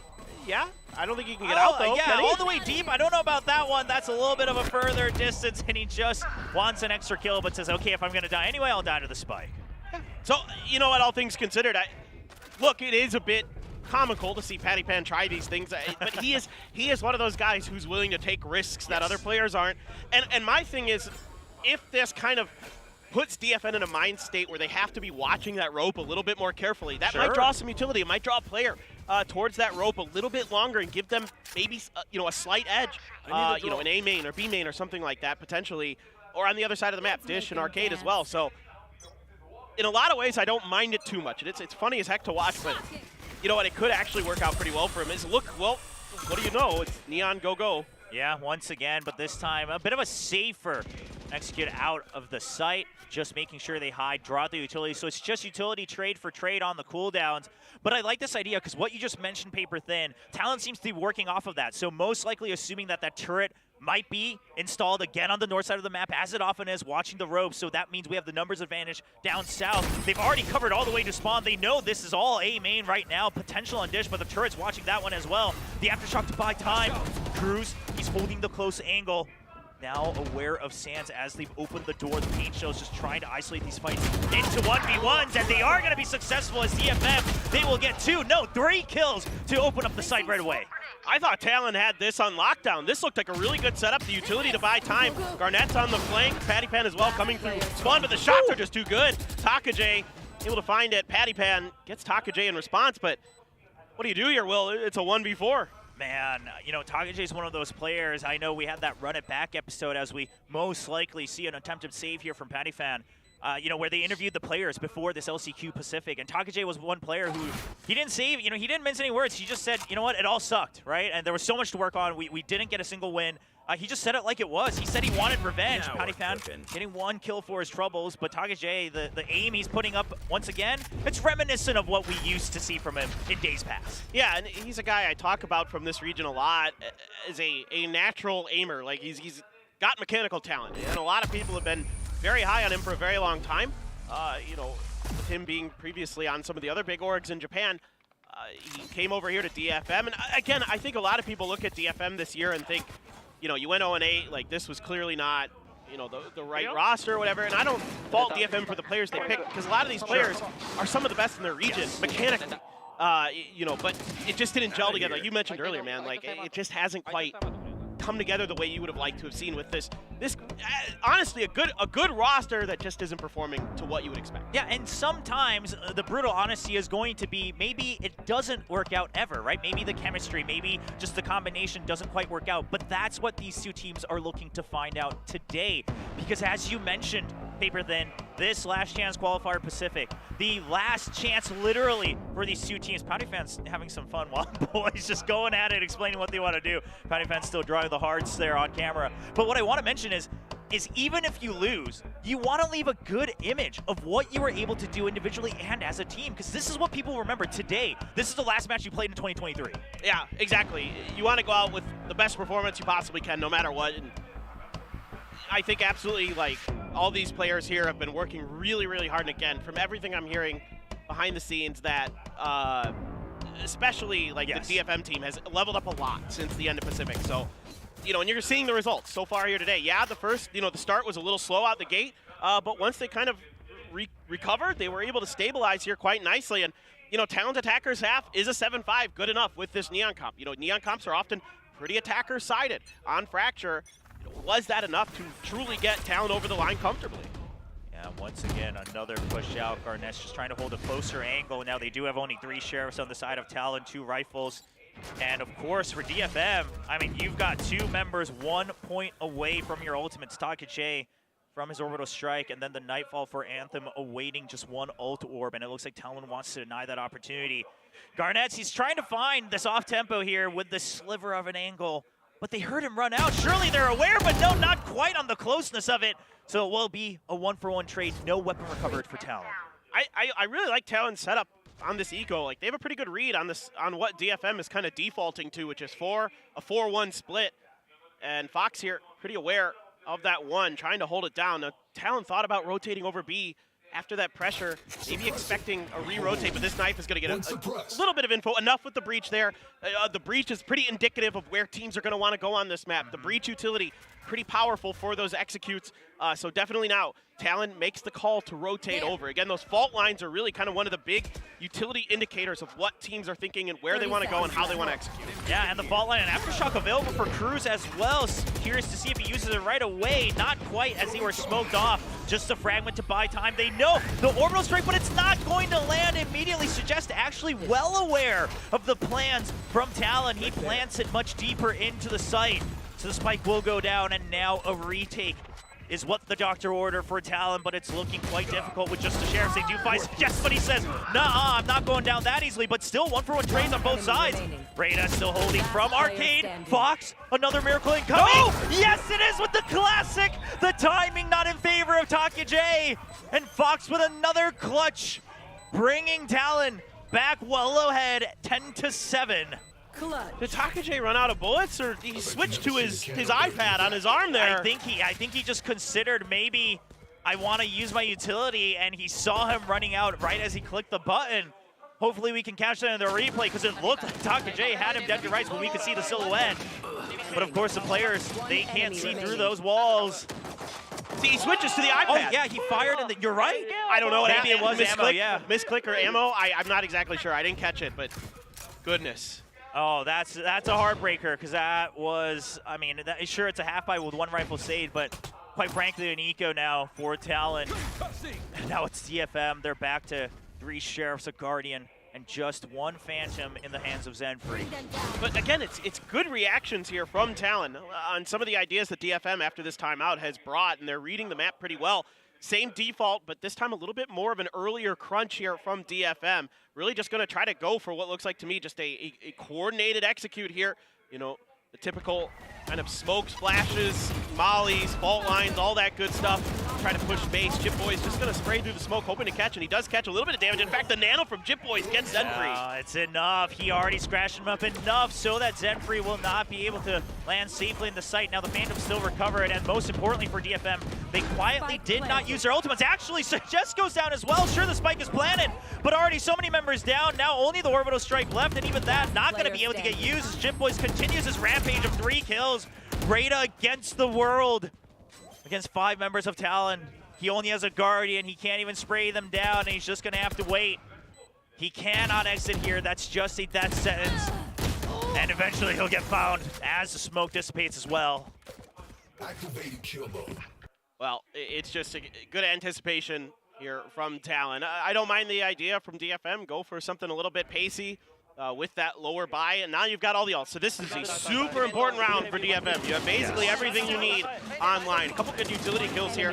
Some sprays through the smoke to weaken him up for Jip Boys to follow up on his own nano. And the aftershock for Cruz as well, good for another kill. So I've been pretty impressed with Cruz's breach here so far. Cruz a lot of times known for playing the smokes. With Patty Pan switching over to that brim, Cruz stepping up very nicely. We've seen a lot of impactful fault lines. Some good utility usage from him to definitely give Talon, or help Talon get some of this lead. And now DFM with their last timeout. They want to use it before map point goes in favor of Talon. They want to use it before they're pushed up against the wall. And here's the thing, overall, we keep talking about it. Their gunplay, their trading, all of that seems a lot better. They definitely have some much clearer ideas that are much more apparent. However, on a couple of these rounds, they're still so focused on their own idea that they're not able to adapt immediately to Talon's response. Yeah, I agree. I think it's, you know, DFM seems to get pretty tunneled in on one idea, and they're just going to go for that. There doesn't seem to be a lot of the adaptation. Like on Lotus in particular, when I was going back and watching the DFM Talon Lotus map, because the bind is kind of just pretty one-sided, but the Lotus was really good, and DFM was playing with the map. They were toying with Talon. Early on, Talon put some aggression at him. They threw, you know, some haymakers similar to this map, and DFM bounced back nicely, but it wasn't on the back of like coordinated executes or just trap plays. It was more of just rotating. But Garnets is just on fire. And the long-range fault lines have been so good from Cruz. Eventually, DFM will clean house, but are they aware that there is still another member? They did hear the flash drives, but Jimbo's already pushing out from the A side, and Fox able to take that opportunity as well. And this lockdown, who is it for? Nobody, as Talon cleans house immediately within the first 30 seconds of the round, bringing them to map point. Match point. Oh boy. Oh, DFM. It looked so good there for a little while for them, but this time trying to get into position. I think, you know, Talon sensing this lockdown coming. Pretty much everybody wants to stick it in sewers, and they just get right ahead of everything here with Garnets once again. Anticipating the arcade hit. Nice shot from Cruz. It's just, Talon just looks really well prepared here today. They're kind of getting the read on how DFM wants to attack, and once again, it's the same setup. You know, the 4-1 split. That's kind of their default. And another push out, this time from A as well. They haven't pushed this hard from the A side just yet, and Garnets, he's just walking and zapping. Gets one kill, but it's locked them up enough as the Rolling Thunder pushes them all back. Talon, still 2 members pushing in, but now for B main as well, it's just an absolute pinch as they finish map 1 on Fracture, 13-7, leading 1-0 in this best of 3.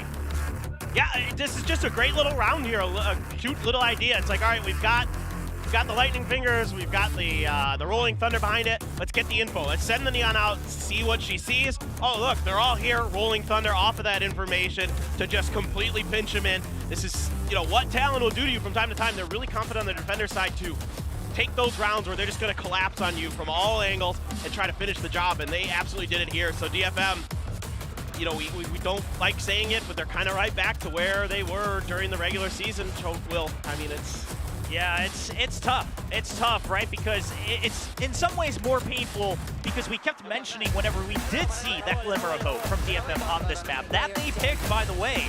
I mean, we were starting to see, okay, your ideas are better. They're much more apparent. They're much more calculated.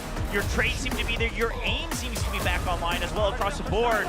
But it wasn't enough once Talon said, okay, well, we figured out that question. So what you got next? And DFM said nothing. Yeah, I agree. It just isn't deep enough. There isn't enough, again, mid-rounding from DFM that I saw it on Lotus, but I don't see it on a lot of other maps for them in the previous regular season. So, you know, it's something they need to add to their repertoire. It's something we need to see more of. You know, hopefully they can get more comfortable, work with this team. Who knows? You know, we're not out of the woods yet. There's still another map to go. There's still hope here for DFM.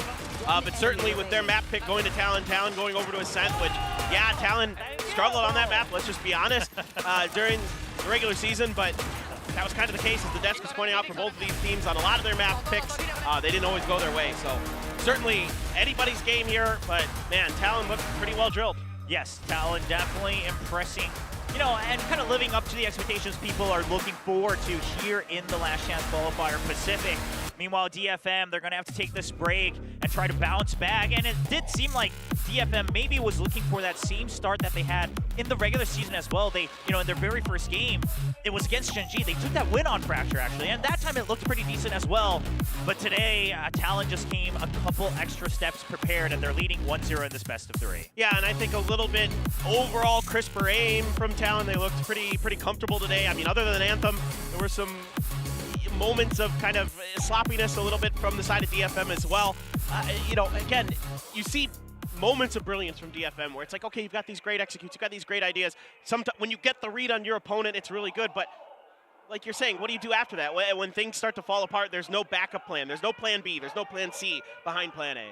Yeah, so if we do want to review just kind of the positives, though, before we get ready for map 2, is that, okay, that early timeout from DFM, very good. It put them right back on track. It actually brought them all the way back 5 rounds in a row. Meanwhile, also Boy's debut here in Pacific for LCQ Pacific as that stage coach, working out quite well for TLN as well. So, again, you know, whatever we've heard about how these teams have been preparing, it has been absolutely amazing, but we have to see more. It is a best of 3, ladies and gentlemen. We take a quick break. When we come back, the desk will break down all the action before we go to map 2 on Ascent.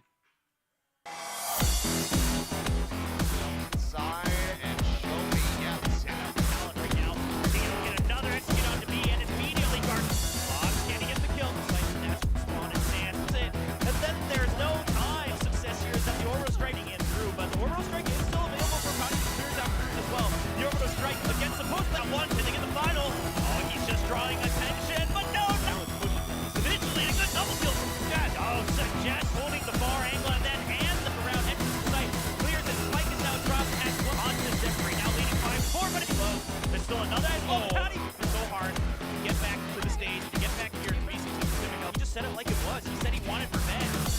Run out. Surely they're aware, but no, not one box. Another miracle coming. Oh, yes, it is with the classic. Jets goes down as well. Sure, the spike is lastly. Morgan rotates with Garnet. Still 2 members pushing in with that. I didn't get the game I wanted. It didn't turn out the way I expected. There were scenes that were regrettable and scenes that came close to the last moment, but I couldn't grasp them. Winning is all about results. I thought I knew, but I was almost crushed by regret and reality. VCT 2023 Masters Tokyo. I wanted to be on the big stage. I wanted to fight on that big stage. But I couldn't make it. I couldn't reach it. I have a lot to think about, but our battle isn't over yet. Step by step, I want to go there next time. Reignite the fire in my heart and move forward. I will never give up. Never.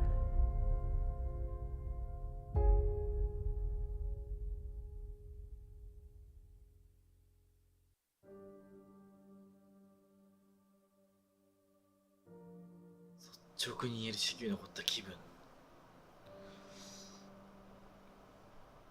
まあどうなんすかね。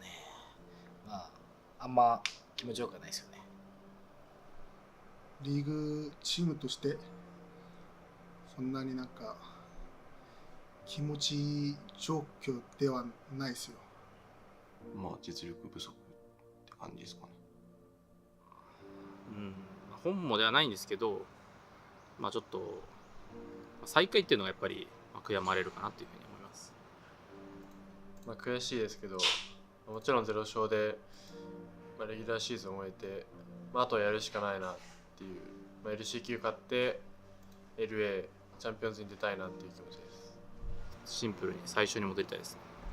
結局やってみて分かったこともあるしっていうところを、やり直したいなっていう、タイムマシン的なところのあれなのか分かんないですけど一番初めの PX 戦からですね。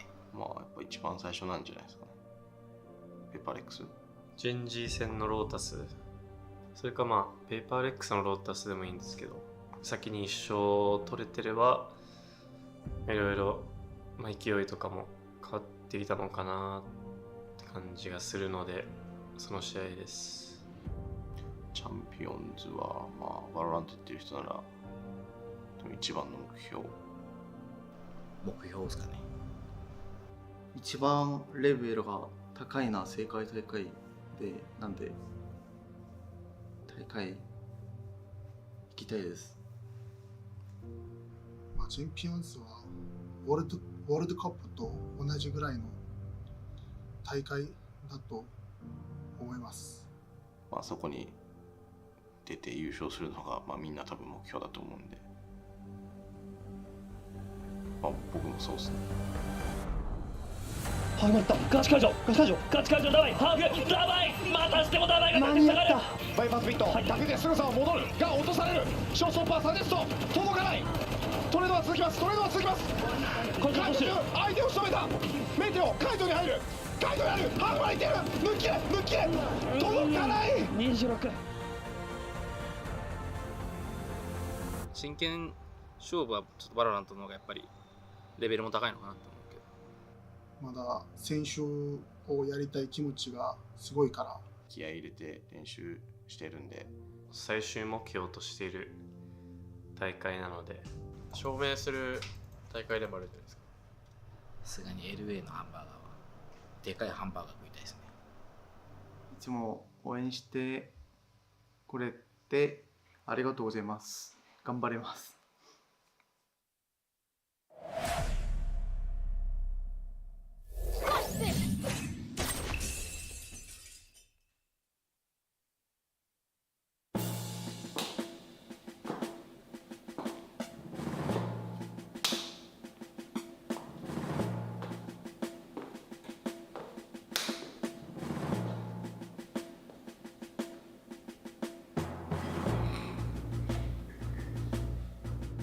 What's so funny, soldier? They look funny, sir. This is no joke, soldier. This is what we need to do if we want to win LCQ. Do we understand? Sir, yes, sir. We need to be the best of the best.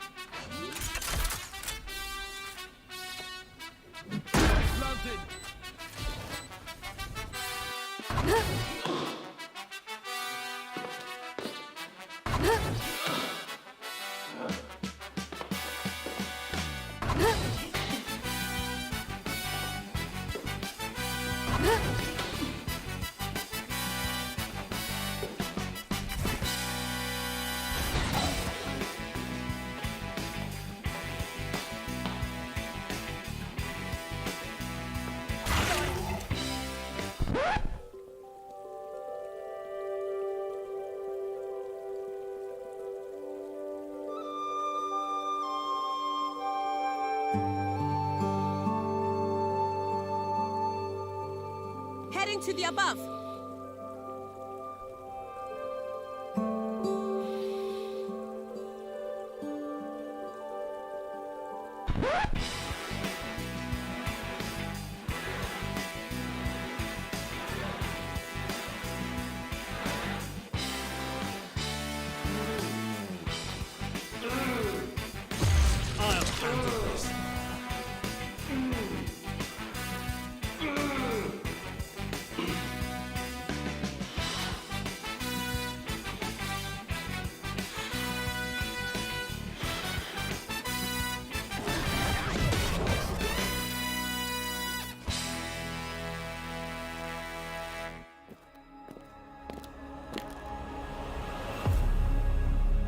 Come on, let's go!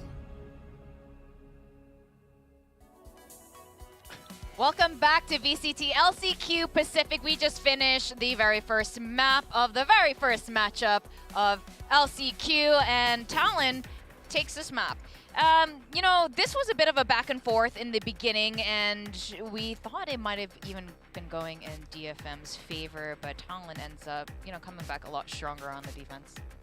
Maybe a little bit. You know, you could see that DFM definitely has cleaned up. They have made some improvements, but just still not quite enough to bring them over, because at the end of it, Talon really showed that they knew how to defend this map.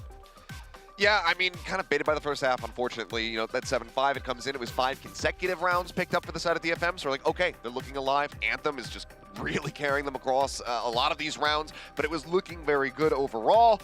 And then once we got that side swap coming through, it just started to fall apart, unfortunately. Only able to find 2 once they did get swapped over. So really good stuff there from the side of Talon. With DFM dropping their map pick, this does become a bit brutal. Yes, we have seen tons of times where teams lose out on their own map pick and then they are able to go ahead and take down their opponents, but Ascent has been a really rough one for them, so I'm not sure how they're going to fare, but I mean, I still, again, have to give applause to Anthem. We highlighted him at the beginning of this, saying he's going to be one of the key players. He's one of the ones to really look out for, and this kind of showed why. I mean, he comes in here, top ACS in the lobby. Yes, not that many first kills, but he's a fade. He's not going to be the one who's really challenging nice and early, but the fact that he comes in here and drops 22 in a loss, only winning 7 rounds, is still just a monstrous performance from him. Yeah, right. That's just big numbers. So you could see in some of those rounds, especially that little win streak that they started chaining together, Anthem was the one leading that charge. Anthem was the one trying to sending out those pieces of utility, checking corners, and really knowing how to steady his aim in certain moments, especially on their defensive side when they were holding up around Sands outside the door area. Whenever Talon tried to push through, Anthem was there. Anthem was that wall. And that's just incredible strength. However, once you swap over sides, DFM on the attacking, they couldn't really break through because Talon really figured out how to hold them off, especially at certain spots, especially the last 2 rounds. After the timeout, I think that's when they really started to chain this lead. And I think just DFM couldn't really pull it off. And hey, you know, one of them broke their eggs on the eco rounds. Talon twice, finally, doing it, making it happen.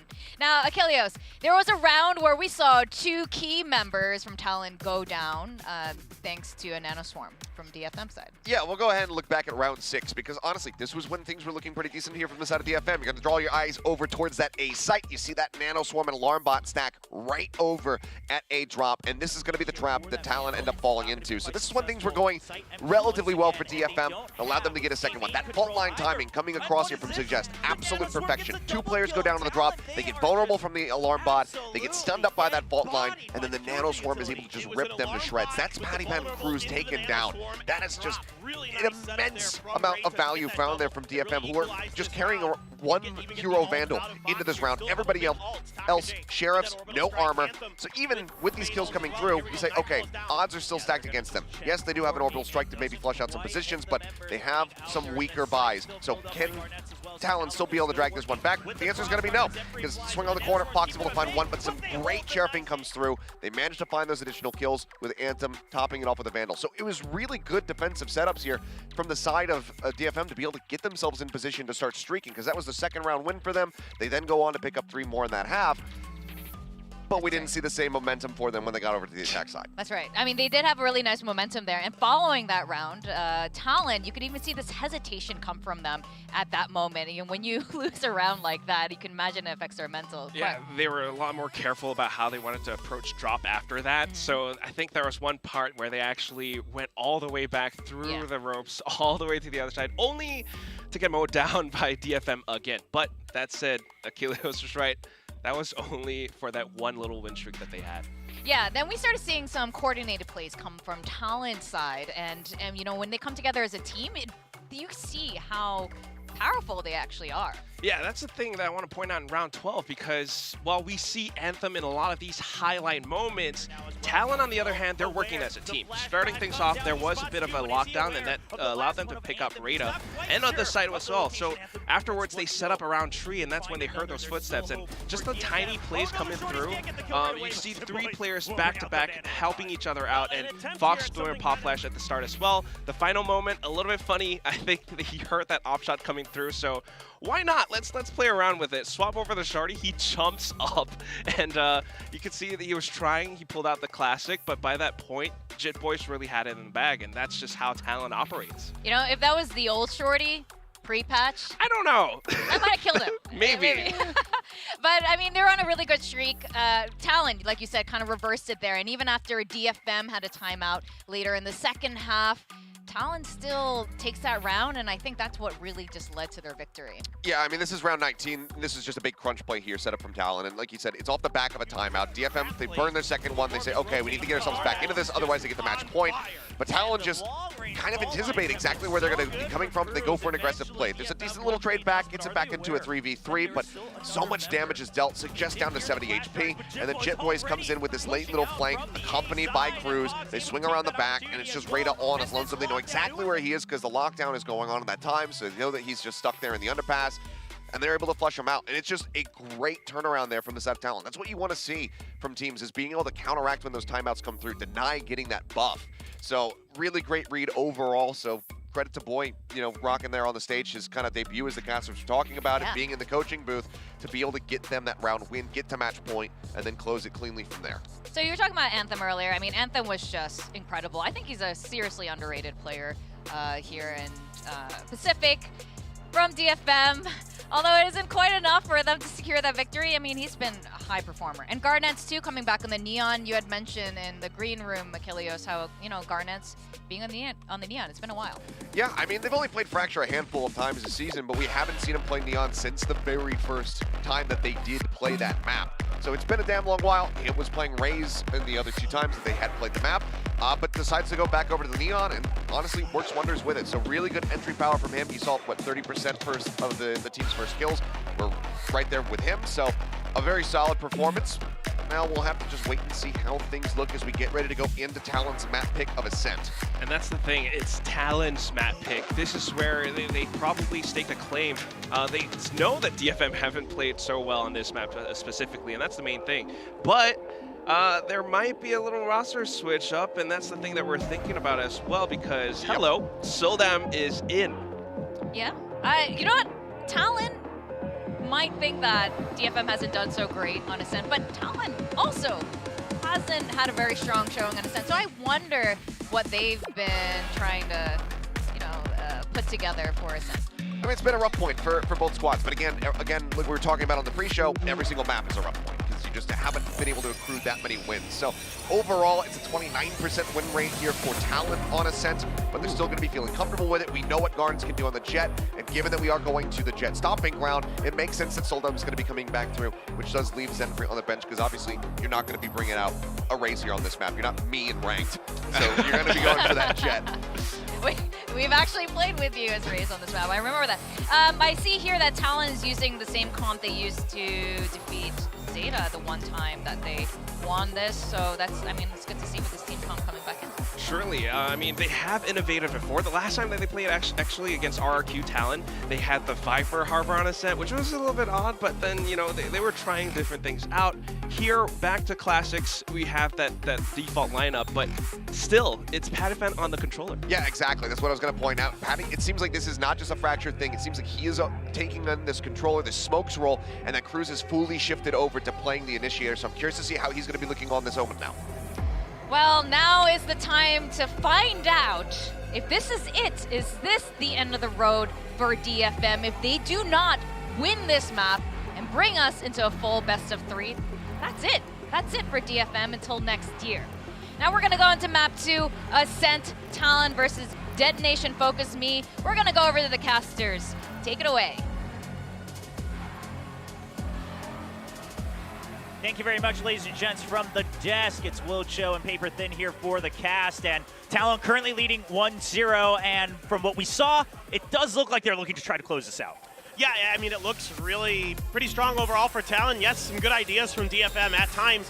Some really cheeky setups. That nano alarm bot combo with the stun from Suggest that Achilleos is highlighting the desk. Beautiful stuff. But overall, they're still not quite coordinated enough. They're still not always reacting off of each other well. There were some rounds where they were able to do it. It seemed like the communication was in place. You know, like particularly Suggest and Anthem playing off each other really well as those double initiators. But now you go over to a map where it's, you know, everything's even in terms of the agent comps. There's nothing to speak of in that regard.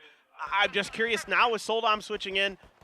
You know, he's quite good. Look, mechanically, nobody doubts Soldam for a single moment. I mean, the OG Korea Jet. Yes, but the question for me always with Soldam is he overheats and he gets ahead of his team and they can't back him up with that utility. Particularly the initiators aren't really able to keep up with him. So Suggest and Anthem, you know, are they going to be able to really keep pace with this aggressive play that Soldam usually likes to bring?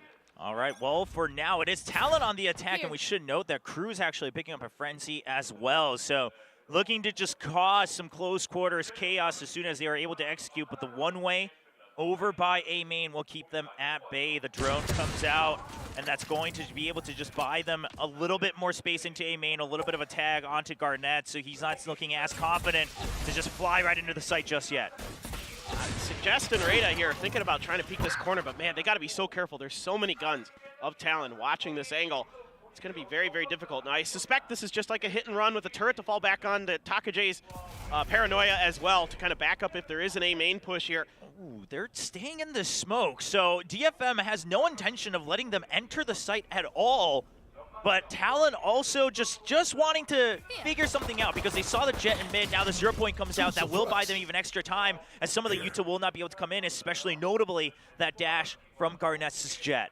Yeah, and with the Sova and the Jet spotted, Talon knows that they've been read here, so they're going to try a double pump. Mid being watched by Soldom, but not deep enough to see top mid, so nobody really moving a muscle for DFM. Just 30 seconds left anyway, so it just has to be a dash in, and now the counter 0 point, and Cruz just gets the vision from his teammate immediately, but TLN not dealt with at all, as Suggest is actually able to clean up all those kills after the damage from Pattyfan. Responds in return as well with a triple under his own name. Now a 2v1, no, the shot! Oh! Double shock dart from Anthem once again, leading the board for DFM as they get the first round. No shot, he gets 2. The one onto the plant, okay. But the second one, oh, just beautiful stuff from Anthem. He's just picking up right where he left off. Yeah, I was just about to note, sure it's a 2v1, but the health clearly in favor of Anthem, and meanwhile the shock darts were already en route. Now Pattyfan just holding great angles to isolate these fights, but that one was launched way ahead, and Anthem just doing his due diligence, right, to clear that angle before he's able to peek out, and he guesses correctly. Talon just waiting exactly where you would expect them to now on all classics except for Pattyfan and Garnett on a Shorty and a Sheriff each. And that's a huge pistol round win, something they weren't able to find. And just lighting things up is Radar right away, taking Cruz down, TLN following up. So DFM here holding firm on an attempted kind of pacier hit on the side of Talon onto A. Yeah, and the smoke comes back up. There's no way to enter now. You already saw the crossfire from the Bulldogs. There's a Nanoswarm waiting at the door as well, should they try to go for another entrance to short. And quite frankly, it's not looking like there's another option. Sure, it is your eco, right? And it's the anti-eco here for DFM. They do have 4 Bulldogs, a Vandal, and a Guardian, we should note, now that we have the opportunity. So if they're able to get this flawless, they will have a lot of firepower to go into the next round. Yeah, exactly. So this is very good stuff for DFM to start, on the defender side of Ascent as well. You really want to put your foot down, just limit the amount of damage that Talon can do. And Pattyfan here with the Sheriff.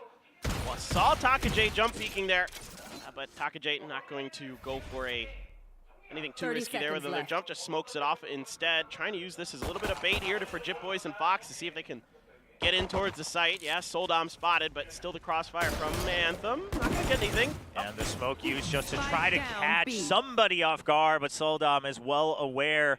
And now just not giving the time of day here over to Jit Boys, and the Guardian will clean that up. Pattyfan walks right into the crosshairs of Rada, and now it's a flawless for DFM, and this is how things started for Talon back on map 1. Exactly.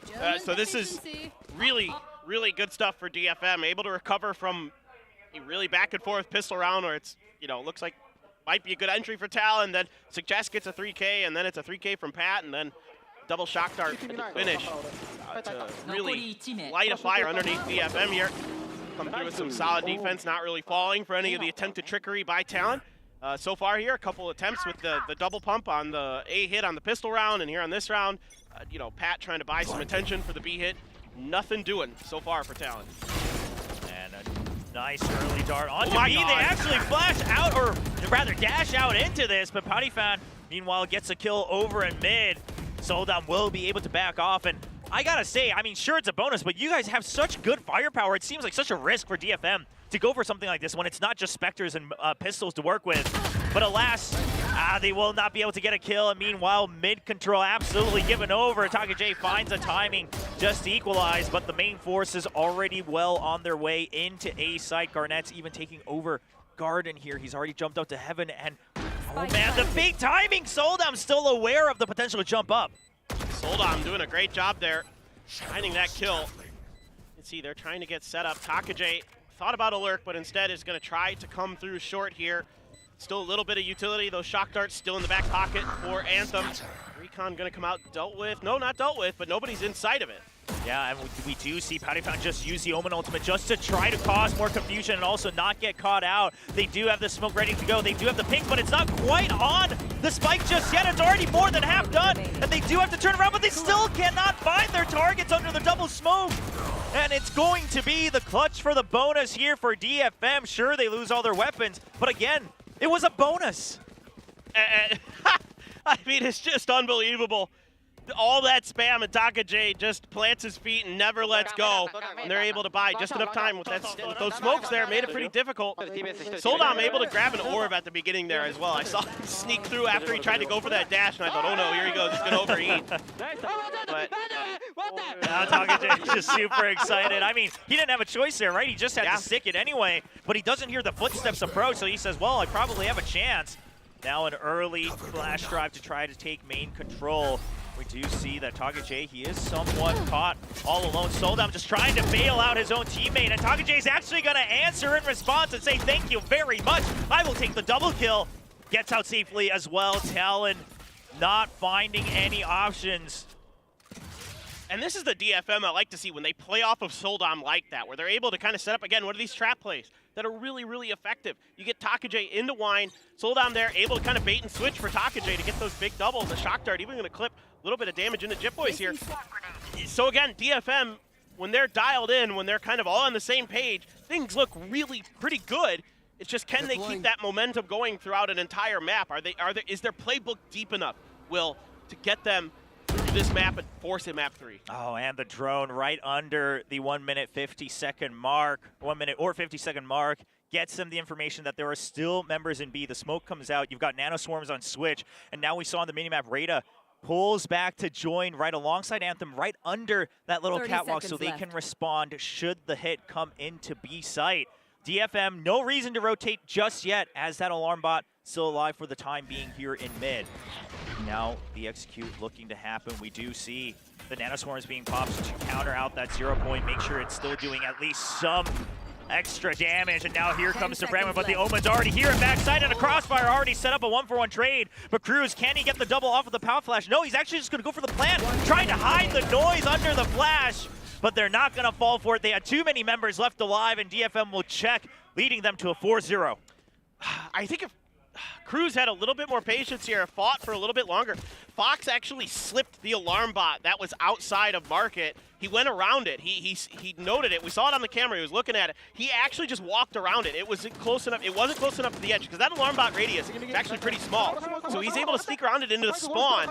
And you saw him come through here towards the stairs at the end and find one. Maybe if Cruz had just kind of fought that a little bit harder, who knows? But at the end of the day, it was still going to be tough with that TP into the back for DFM to reinforce that B site. So a good little backup plan. I was kind of curious because DFM, like you said, was running out of time with that owl drone spot, and you kind of know where TLN's at, and they weren't shifting any of their weight towards B, but instead they were going to use that Omen ult instead. And I really like that plan there from DFM. Yeah, I mean, TLN making good use of the extra kills he got in the previous couple rounds. Now, because of some of that early utility, a very early owl drone. They've already given up B main control. Now they spot just the Killjoy outside of B main. DFM, they are more than happy to just let this site be taken over. They see the potential ultimates coming online from TLN, that null command and potentially the Huntress Fury, and it will be the null command used. DFM just spraying for damage and quite a bit done onto Cruz, but he will not go down, and detonation focus mean they will be waiting for this retake.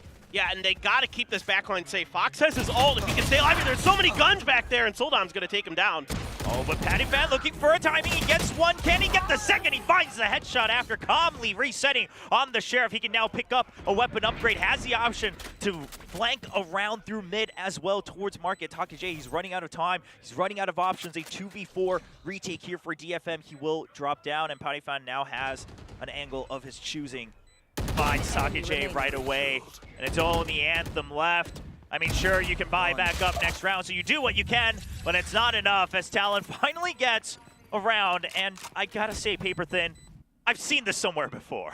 It's looking a little worrisome. I mean, it can be a little streaky between these two teams, I suppose. So let's see if now TLN's able to find a few here. Just, I mean, Rada's got to have PattyFan down there. That's, you know, give him a little bit too much time to reset. He's going to be good for it. PattyFan too clean with that aim. And then able to find that lurk as well. I don't mind this attempted flank from the side of DFM. It's just got to be a little bit cleaner. That's really all there is to it. I like the idea. The execution just wasn't quite there. And now Soldam going to get caught with the blades with a knife. Can't quite go down mid like he maybe wanted to initially, but yeah, he gets that downgrade all the way down to the toy knife there from the Blade Storm. So you're just going to have to wait his turn. It did look like you said, he wanted to just peek out of mid, and if there is a timing, maybe even push all the way down to top mid, as we've seen some teams do in the past. But for now, they will just hold by tree. And once again, B site emptied by DFM, willing to just let Talon take that over. It seems like DFM, they want to feel confident in their retakes onto B, and then be able to just kind of swarm them from all sides going into this B site.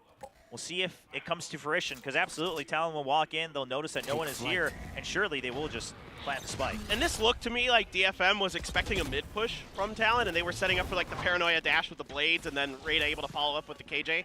But, you know, again, Talon just sidesteps it completely, so now you have to go for that retake like you're talking about. And, you know, look, Soldom's really good at these blade storms, so you cannot count them out just yet. He's going to be leading that charge through that flank angle once again, and still sitting on that Hunter's Fury is Fox, and he's gone. The right click, and he's trying to stay alive. His teammates need to come to bail him out. Meanwhile, though, Pattypan, he did use the Omen ultimate from the shadows all the way to the other side of the map. He's opened up that angle, but Take able to still get the kill.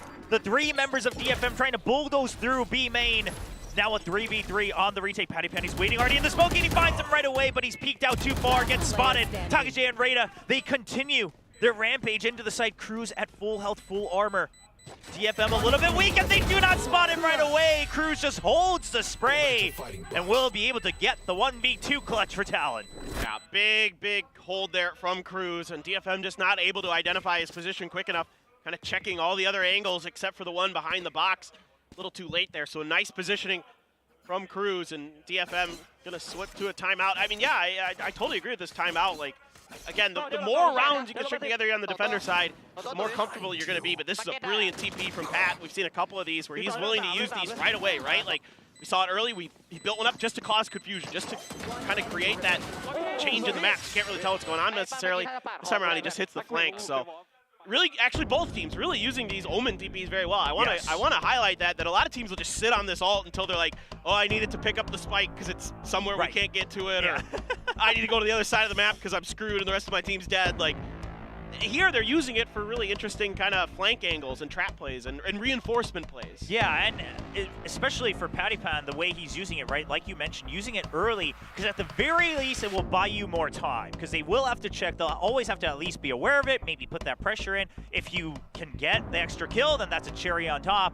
And of course, this time around, it does lead to that kill as we are awaiting this early timeout from DFM. You mentioned it, Paperthin, they want to make sure they keep a hefty lead here on the defensive half. Sure, you have a great Jet and Soldom, but attack and ascent is never something you want to have to rely on to try to overtake this map too. DFM 1 map away from elimination here in the LCQ Pacific, 1 map away from ending their entire VCT 2023 season with potentially 0 match wins. This is the same start here for DFM, and it's out in the open is Soldom with 2! Soldom just lines him up right away. Garnets, he's able to still find 1 through the Hunter's Fury, but that's before Rada shows up, and Fox, again, just swapping from 1 member to the next.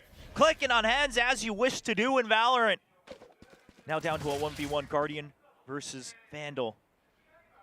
Anthem's, oh, his barrel has been shown, and Fox is just going to wait. He's got a full minute, and Anthem has no idea what was in store. Fox, what a crazy clutch.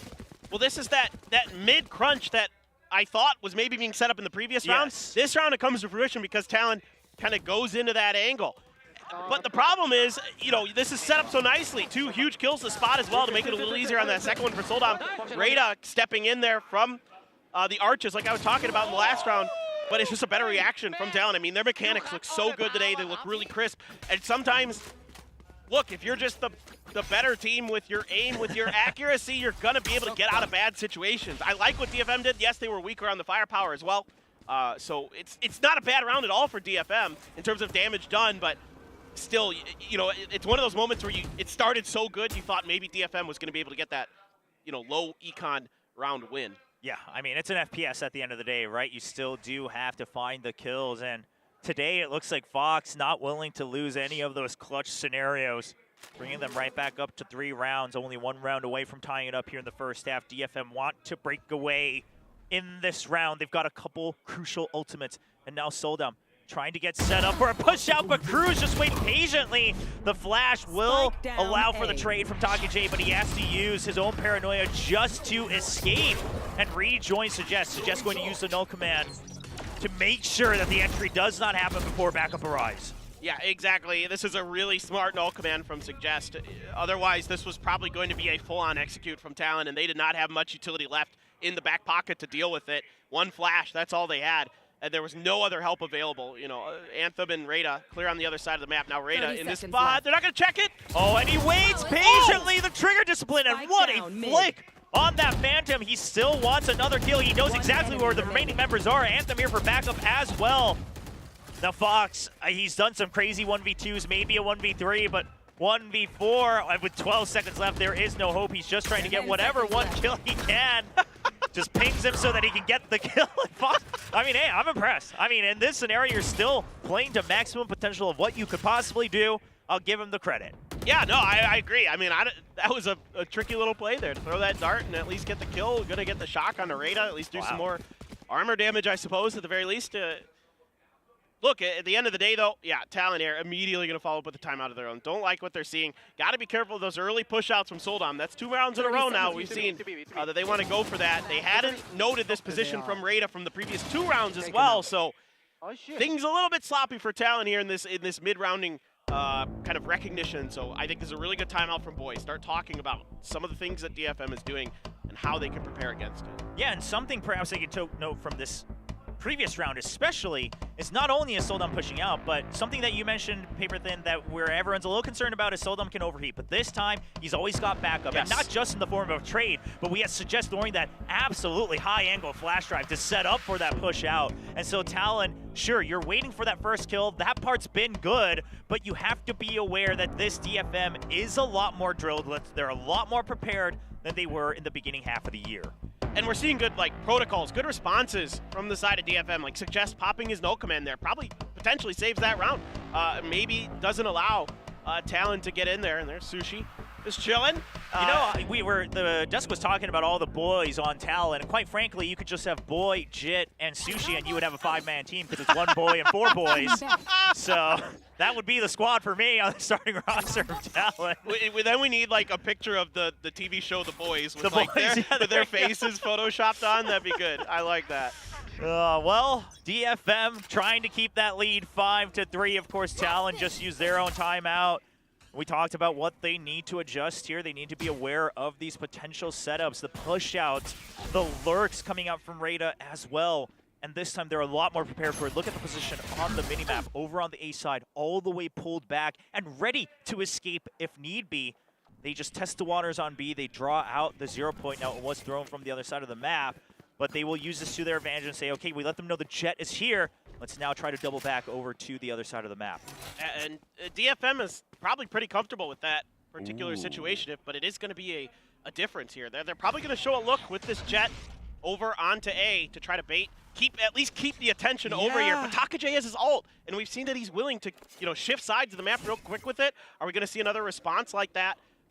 He's not going to do it. He's not going to show I like any this a lot presence. better. I think what you were seeing was absolutely the idea, but then the smoke comes out, so it's not like he can show himself that it's the jet. And at that point, just cut audio. Most likely, they haven't stacked 5 anyway. It is a buy round. That'd be absolutely nonsensical for any defensive team to do. Just take your chances as the 5-man. Run in there. You have the Hunter's Fury for insurance. Sure, there's the lockdown from Rada, but you got to get whatever advantage you can. And Garnett's already in. The Paranoia hasn't quite. Oh, yes, it has. And the right click will be able to clean him up. Will deny the Omen ultimate as well. So the speed coming in favor of Talon by cutting noise and denying that from the shadows from TLN. There's some great stuff to talk about after this round is over, but let's see how it finishes out. But Talon did a lot of good things during this timeout. Now it's a 4-man push from Alley. Jit Boy's going to be under some pressure here potentially from main. Still has an alarm bot sitting in there. Smoke going to come out and actually cover the stairs. Yeah, right now we do have on the minimap Fox sitting all the way far back with that Hunter's Fury as well. So Talon with an insurance plan. 3 members in the site, 1 in main. And Jit Boys, he tries to swing out to try to catch a glimpse of whoever's dashing in. He actually does so. Gets the kill onto Soldom, eventually gets traded out. The lockdown comes in, but Fox, quite frankly, is he just going to wait? No, he's going to use it to destroy the lockdown. This might be exactly what DFM wanted as an opening to try to get in. They will break open the site, but not quite finishing off Cruz just yet. Suggest tries to stick the defuse, and Cruz will be able to clean house. So I really like this round from Talon. Even though DFM has a pretty good idea here with this lockdown at the end, to force out that Hunter's Fury, not allow it for the post plant, see if they can thin the numbers on the site to force that, 1v1 or 1v2 there on the site, but Cruz able to stay alive in both. But look, two things identified here by Talon. First of all, it's the preparation for the TLN ultimate. They were very ready for that. They were perfectly prepared. And then the other is watching for that flank to keep Fox's Hunter's Fury available, right? They set up the turret on top of the house in the outside of in the B lobby, and then they're ready for it, just in case there's that flank, because we've seen that a couple times from DFM. So good stuff addressed here. Reta just going to sidestep this. And yeah, not giving that information. And the shock dart, decent amount of scratch damage as well, and then they are able to get the pings. That's 2 kills. The timing great for Reta. Not able to entirely clear up the area, but he will take down a lot of the numbers. The Guardian is going to be recovered by Anthem. Oh, Anthem wanted to find a timing on that smoke, but Garnett, the same idea, and now the footsteps, echoing loud and clear, but Suggest will react right back around. Flicks right under him. A 1v2. Suggest does upgrade to a Vandal. Things are still absolutely possible, especially if Garnett stays this far out. This could allow for a 1v1 to happen twice in a row. Suggest would want nothing more in this 1v2 retake.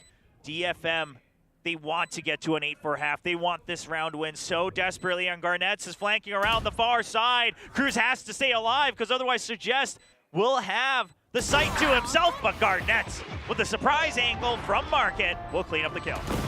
Suggest at least aware of that possibility. Yes. He was, thinking about it and was ready for it, but still just a better reaction from Garnett. But this is a good start here. I mean, the recon dart there to confuse Talon, and it got 2 kills. So Anthem's utility has been really, really good for the side of DFM. Setting up these trap plays again for DFM that net them man advantages in rounds that they're not, now again, another eco, another weaker round 5, but still that they're not able to fully capitalize on. And with 5 rounds in the attacker side here for Talon, some big ultimates, you got the lockdown and the null command sitting in your back pocket. It's going to be a tricky one for DFM. The spot onto Anthem in the back of sight. They're going to use that opportunity to grab an orb, grab an ultimate here for Pat as well, as he's got from the shadows available. Let's see how they're going to utilize it. Pat's all the way on the other side of the map right now. Yeah, it looks like he might just creep around for some flanks if needed, and then eventually use his ultimate. Actually, he's going to use it now just to clear Boathouse. So it will be an early clear, but a great recon bolt from Anthem. Shuts down Garnett, gives the numbers advantage over here to DFM, and they actually still stop the second line of entry. Aware of Jip Boys in main, but they cannot quite stop the entrance. Soldum all alone. They know his location. They want to pinch on him. The spike has already been planted. Soldum playing against time, trying to draw them in, and he cannot clear the Nano Swarm. Sure, he has one more shot, but he's starting to run out of time. The clock is ticking half, not quite done, and Pattyfan just scratches him through the wall with a headshot. Now overtaking 6-5 in the first half. Dude, this is just so interesting here from Talon. And once again, it looks like it's a good shutdown, but Pat TP's here into this spot where nobody's ready for him, and he just starts mowing people down. It's another just brilliant utilization of this ult from Pat. So you might be kind of wondering, why isn't he playing Duelist? He looked so good on Duelist at the end of the year last year. Well, he's really good at everything he does. I mean, he's just such a unbelievably talented, versatile player. I mean, at times, I saw some weirdness from him of some of the agents. Yeah, like the Gecko. Yeah, and that Icebox Harbor was little sus at times. But look, he's so well prepared here on this Omen today. He's just been brilliant. And despite some really good utility, again, from Anthem, from TLN, he had a great Paranoia that set up another kill in there. But still, the responses from Talon are just even better. Now the early Owl Drone was used, but because it was used a bit far back just to plant Soldum, it cannot actually clear out and catch sight of the turret or some extra members. And with that, Talon's also now going to be quite wary of B main. They realize, okay, the drone definitely cleared B main. If they don't take control of that after that early investment way before the 1 minute mark, surely someone has to be there because that would be a waste of 400 credits. So Talon now slowly trying to creep in, but no matter how carefully you come in, the judge is equal against everybody. He doesn't want to rush forward. He knows there was time to quit out of it. He knows his location has been given, and he's just trying to swing off the recon bolt. Fox will be able to get the kill. Meanwhile, the Jet already entering here onto site, but the Paranoia hasn't quite hit TLN, but he doesn't find his target immediately, and Garnett's trying to take control of Heaven, but it's PattyFan with the Operator versus the Odin, and just a quick flick of the wrist, and he will get the kill. 7-5 lead after the first half. Yeah, great patience here from Fox. Really pays off against Soldom with that judge. And then it's like, I love the way that Talon reacts to this. That there's a judge here, like, push the other side of the map. Let's try to catch them off guard a little bit with some of this pressure. You know, they might think we're trying to get a B hit set up, especially with the KO there, with his ult popped as well, right? So just better overall kind of game plans here for Talon come to fruition in the long run. Yeah, again, DFM has rounds where they look really smart, really well coordinated, but when things start to get missing, when Talon starts throwing some big curveballs at you, DFM doesn't always seem to have the right answer. Yeah, and we're taking a look at the Omen players, and both of them are actually playing so well, right? And especially with the utility, including the From the Shadows, which is an ultimate often forgotten, not just in professional matches, but even in your ranked games. And yet PattyFan uses it to perfection, currently leading with a 430 ACS. Me when Talon literally do anything. Oh man, if you're a Talon fan, you feel that one?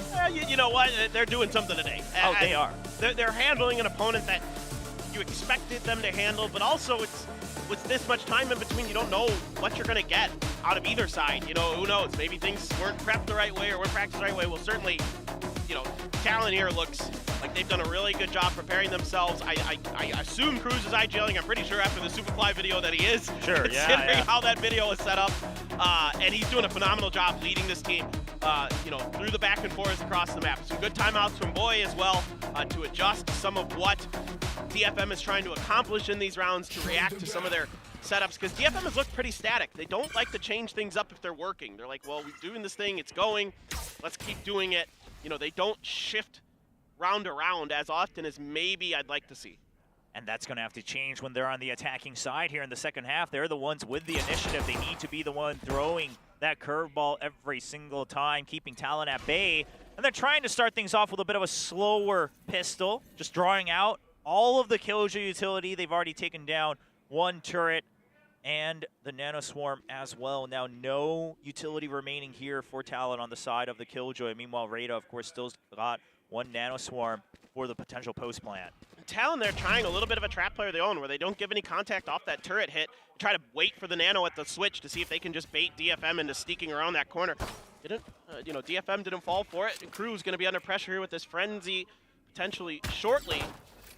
The turret resets here for Rada. He gets it right back off the cooldown, is able to make sure that we don't see a cheeky peek out from Cruz. He's going to back up, but this angle that he's holding, he can hide right behind that wall. With the frenzy, he can mow them down if they come in. That would have been dangerous, but we can already see on the screen here the entry at 23 seconds coming into A site. They need to be able to clear this site immediately, and Garnett says no way. 2 headshots, 2 shots, 2 kills. And now the site is locked down, only 10 seconds left. The Spike's still stranded in the middle of it. They cannot pick it up, they cannot plant it. It doesn't matter if they can take down Garnett's or Jin Boys, because the clock is already ticked all the way down, and Cruz just running for his life and the round. Talon taking the pistol with time. Woo! That was as close as it gets. Just a couple seconds sooner for DFM. Garnett's there with 2 absolutely beautiful Sheriff shots. And again, patience paying off for Talon, just not really moving until they absolutely had to. Until they absolutely knew what DFM wanted to do. That's disgusting. The follow-up just as good. Now, even with these spots, a little bit of a pre-fire there from Garnett gives Anthem the opportunity to find a big 3K. I mean, Anthem is... Look, DFM's day today has been not exactly how I'm sure they wanted it to go, but Anthem has been absolutely nuts. Yeah, I mean, Anthem is putting up a strong case for both his own mechanical play and his IGLing, trying to just keep DFM in the game, trying to bring home that elusive first win as this roster in a professional VCT match, as they're already pushed up against the wall here in LCQ Pacific. Rada will answer that call, gets the first kill rather, here in the second round of the half. We haven't seen a Soldom Marshall on an eco on the second round yet, That's a good point. He usually does that. Yeah, he's one of those Jets that will say, well, no matter what, like we can always go for that Marshall, and I can buy half armors, eventually get the Blade Storm, but playing a bit more passive today. It does seem like he does want to play a lot more with the team. That's something they worked on. That's something that we pointed out was a potential weakness of Sodam in the roster. And now it's just going to be Garnett's drawing this attention, but this is all for Fox. They don't suspect it just yet. They have no idea, but he doesn't get the immediate kill. Eventually, thanks to a number of bullets, he will get it. Garnett's still staying alive with that Marshall, just going for the no-scopes in the sight. TLN's picked up that Spectre, though. Agit Boys takes it right back. And Anthem just wants to get a couple extra kills. Garnett's with the jump right click will be able to close out the round. 9-5 lead for TLN. Yeah, a little bit whiffy for TLN. They dropped probably an extra gun because of that, but look, at the end of the day, you're still getting the round win. You're still putting yourself further ahead as this one goes. These no-scopes, I love the Marshall. I just love that you can just point and click and stuff. I mean, sometimes it's a better way to use it. It really is. It's so disgustingly accurate. Yes, yes. I mean, obviously intended, but sometimes you start to shake your head a little bit, and Garnett's using it to maximum efficiency despite some of the whiffed shots. But that does put them at a much weaker bonus, as you mentioned, Paper Thin, obviously dropping a couple of those extra guns. So only the 3 Spectres, actually, not keeping the Marshall, upgrades that one up to a Spectre. And now just 2 Sheriffs to boot. Now, because of the angles they're holding, it's not the worst, but Pottyfan does swing out a bit too far. Gets caught out. Now this one's a job for the Sheriff. Cruz looking for another. Dodges away. Great patience here from DFM. You know, Pat just expecting maybe a slightly more aggressive position from DFM doesn't pay off. Cruz gonna have to throw the fragment at the door and just kind of let this execute happen. No, he's gonna try to bait him through the nano. And TLN's just mowing people down. Yeah, he did not quite expect more than the Jet to already be into the site because of his fragment, but we did see the KO just take 2 hits, walk across. Of course, the Omen also able to shadow step right into the site as well. So DFM, as soon as the buys come in, they're able to start answering back. This is what you want to see, but the question remains. Now, this round, most likely looking like a flawless, but can they continue to keep that authority on the initiative of this second half? Because if they always start with the same default, that patience can start to act as a poison against them as TLN starts to get a read. Yeah, exactly, and that opens up like the map for TLN to do things they like to do, which is start to get aggressive on the flanks, try to push some angles, try to take some space. So you got to be a little bit careful of that as DFM, absolutely. You know, TLN loves to bait you into a false sense of security and then just kind of hit you, you know, with a flurry of blows when you're least expecting it. Chipboy's, of course, gonna go down to the spike there. Yeah, just, you know, it says, well, it's a 1v5. It's not like I have a rifle I picked up, so we'll just go down, not give over that extra ult point, not give over the extra credit, and an early operator off the back of a Blade Storm as well. So Garnett's prepared for this round in full. Has a little bit of half armor to protect him for that first shot, and he will be pushing out of B main. It looks like the drone most likely going to be used based on positioning, maybe just a recon bullet. They will have to deal with that turret if they walk all the way, but they will want to, because that will tighten up the map a lot more. See, they don't want to reveal the ops position just yet, so they're going to use Cruz to clear out that turret. But the shift towards A here, dash in from Solom. He gets hit by the Paranoia and he's done. Oh yeah, Pottyfan spots him right before the Cloudburst is able to expand. The turret notes that another member has walked in through tree and suggests just trying to go for a pop flash. He finds the member, but he can't find the kill just yet. And he dies through the wall to Jet Boys, drops the spike in the middle of nowhere. And that's the round. Flawless once again for TLN. Oh boy.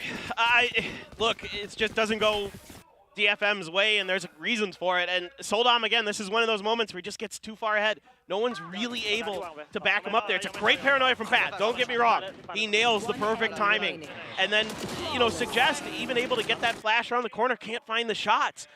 And things just all just kind of fall apart one by one across the map for DFM. And, you know, this is where things start to get really, really scary.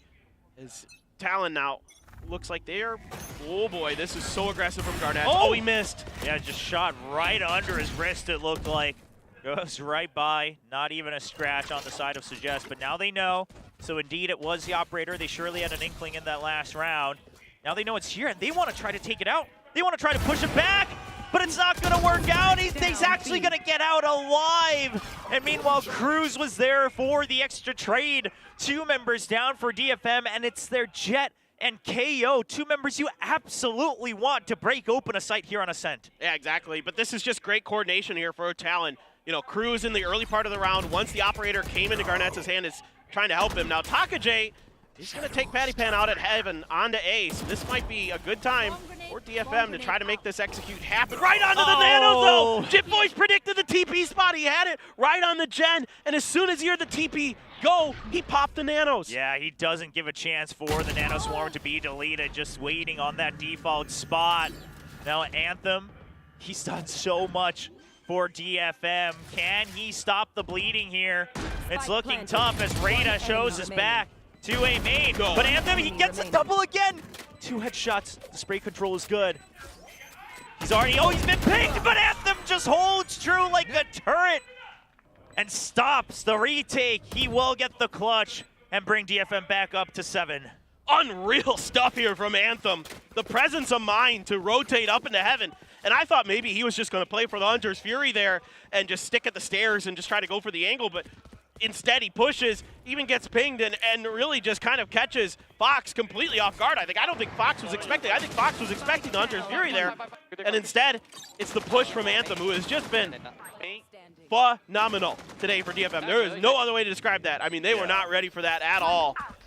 Just unbelievable. I think you're absolutely correct. I think they expected, because he was just going for the fake right away.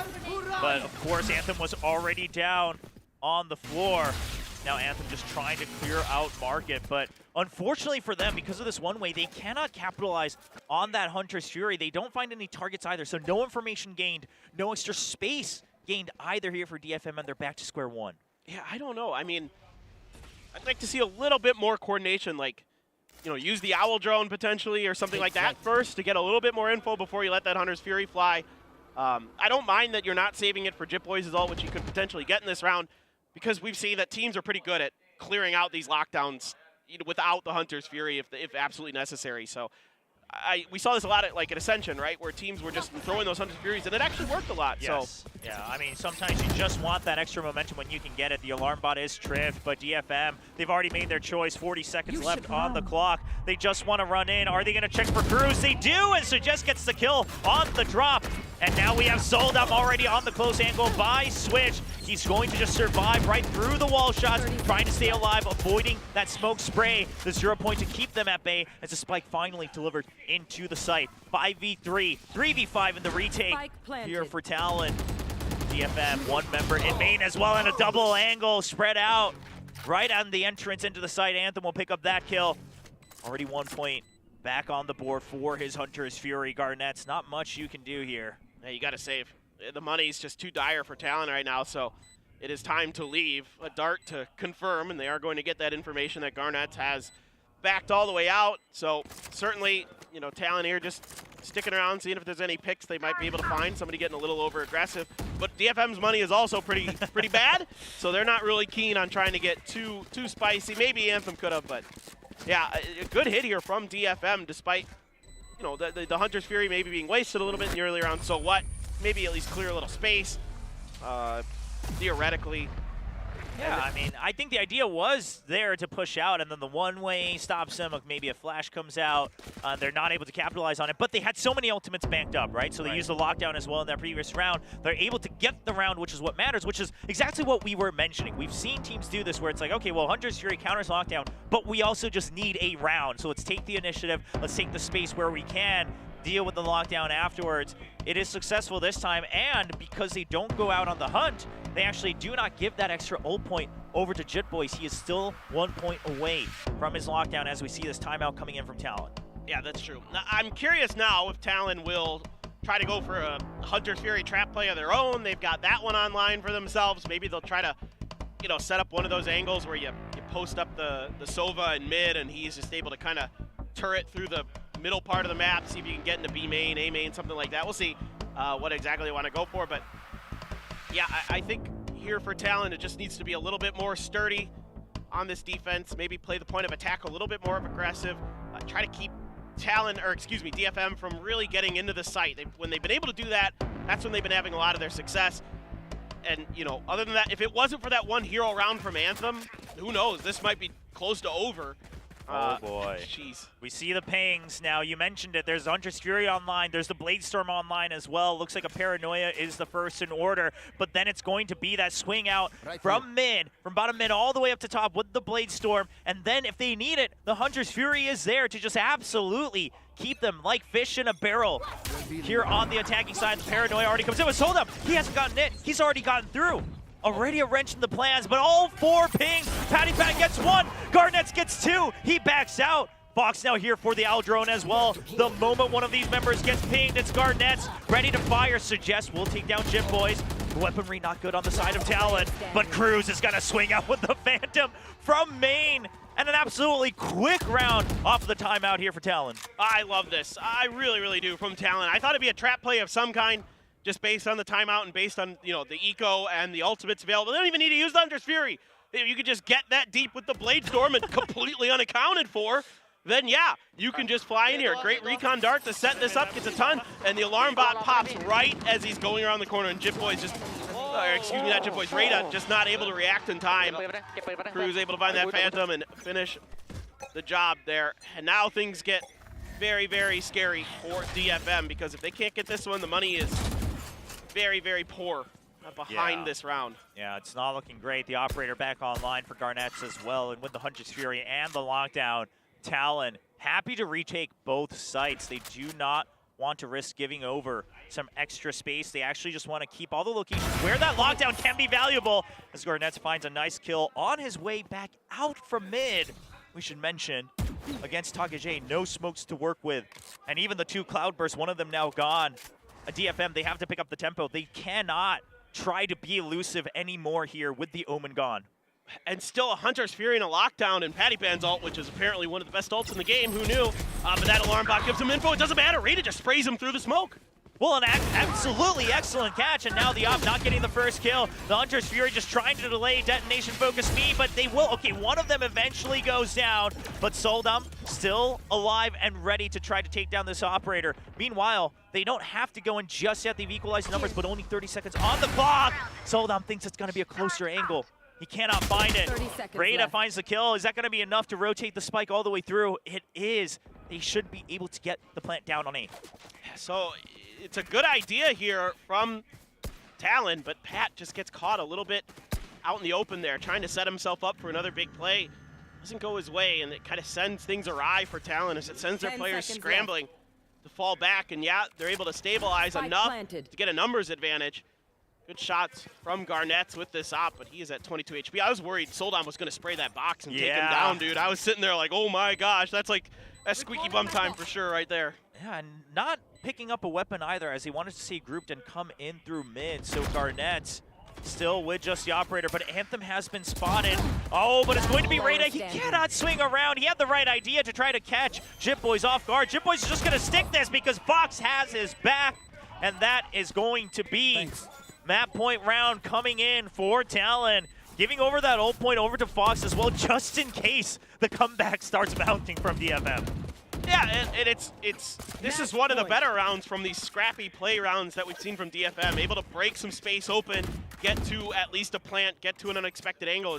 Yeah, they're literally, their year is on the line right now. This is it. This is one round that they have to win. Their economy's a little wonky, so a timeout, 100% warranted here, because it's either win this round or go home, or win 4 rounds in a row to force OT, or go home and be out of VCT for the rest of the year for DFM. I mean, absolutely the most important timeout for Melophobia here, the coach of DFM on the right side, and you can see he just has so much to consider, so much on the line as well.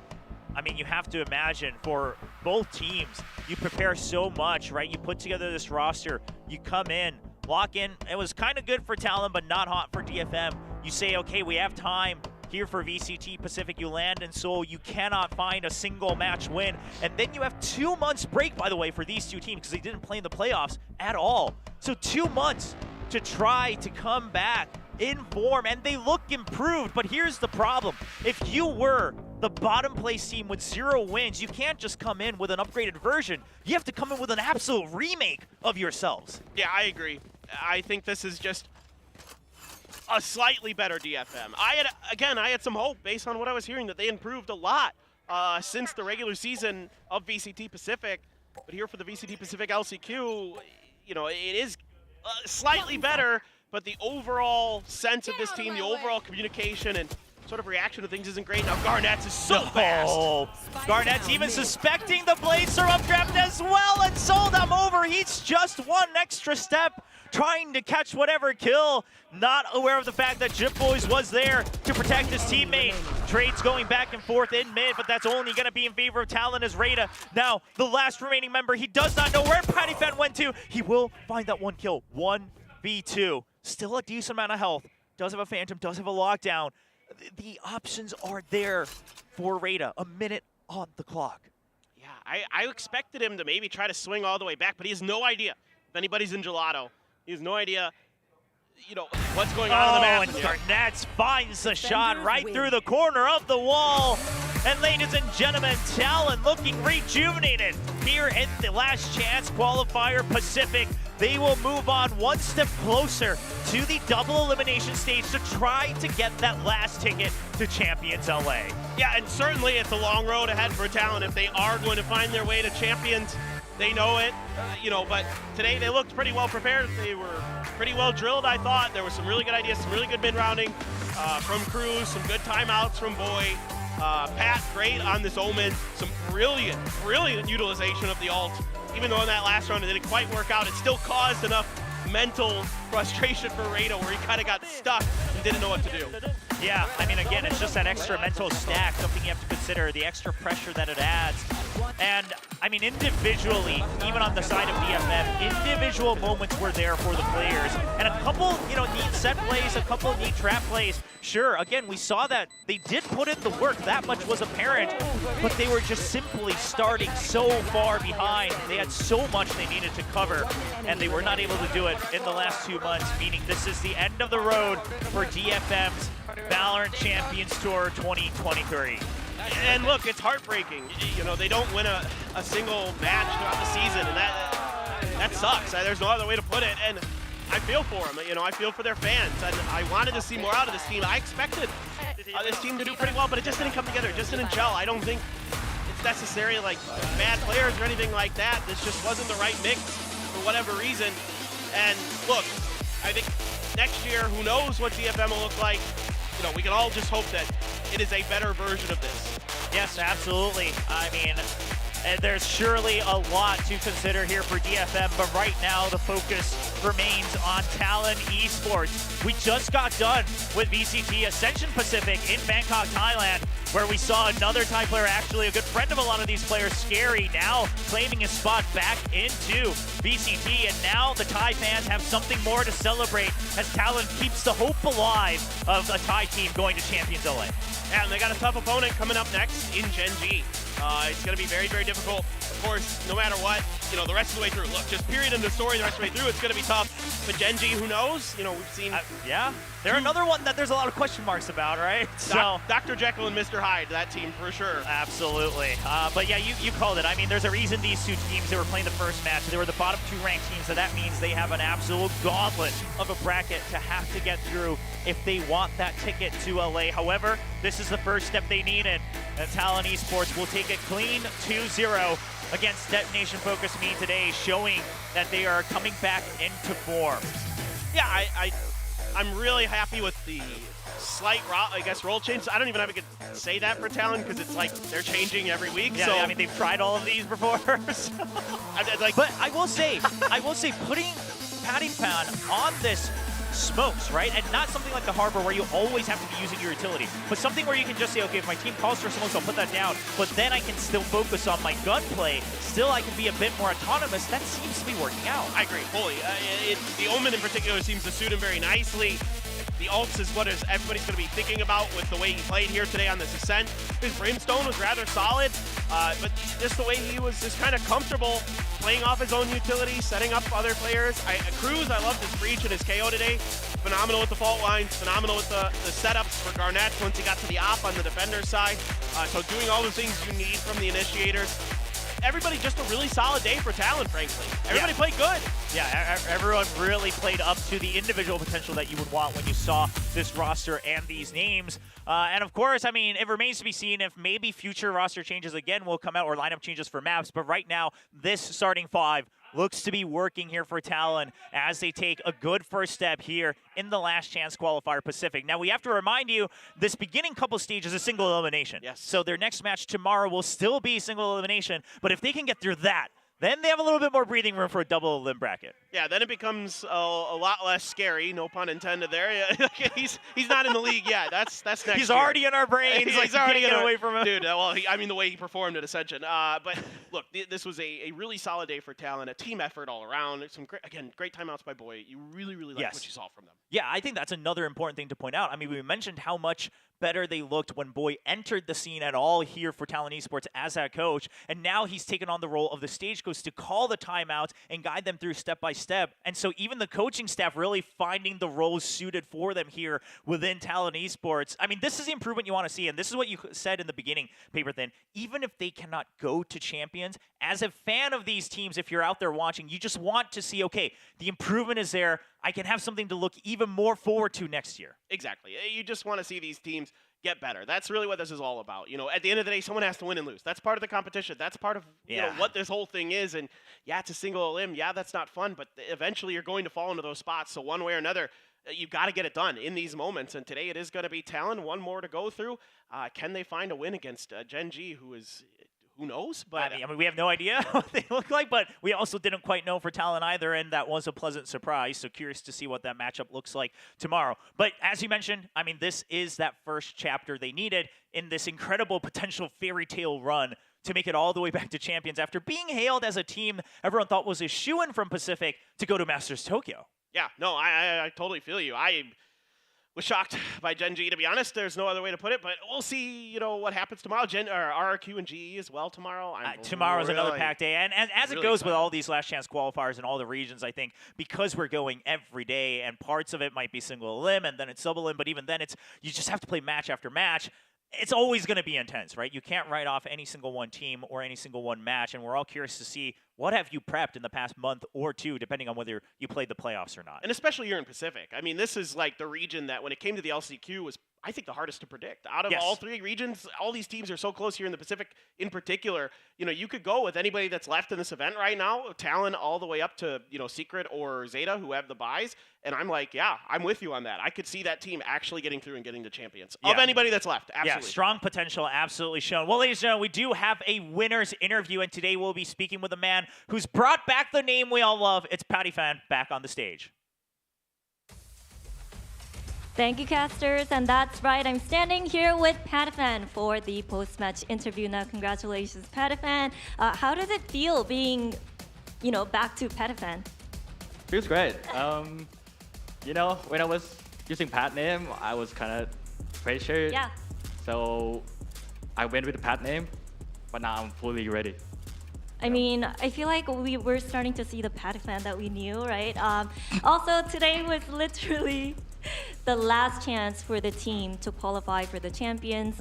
Day one, how relieved are you to be able to walk away victorious tonight and also keep your chances alive? I mean, I expected to be tougher, but you know, it is what it is. 4 more wins to go. All right, now, from what we've seen from you guys on Ascent and also Fracture, it looks like you and Cruz swapped roles, right? Is that right? And, you know, tell me what's been going on. I mean, we've been experiencing a lot in Scrim this past month. I've been playing Initiator, Duelist. I mean, every role possible. And it felt like Smoker fits me the most. All right, so you enjoy playing the Omen. I mean, we got to see your Omen for the first time, but we still kind of want to see the good old Patafan on the duelist role. So will we get the chance to see your, you know, maybe the Jet or the Raze during LCQ? Probably. I can't tell you that. Probably, yes? Probably. All right. I guess we'll have to wait and see. Now, your next opponent will be Gen.G. You've taken them down before during Pacific 2-0, so thoughts on that upcoming matchup? I mean, I expect it to be 2-0 again. All right, all right. Are you feeling pretty confident then? I mean, I am. I'm not Okay. scared of And anyone the whole here. team as well? Yeah, we're gonna win it all. That's it. All right, congratulations once again, and good luck tomorrow. Thank you. Well, that's right. That's Patiphan feeling confident and Talon walking away victorious tonight. Now I'm gonna send it over to the desk to close out the day.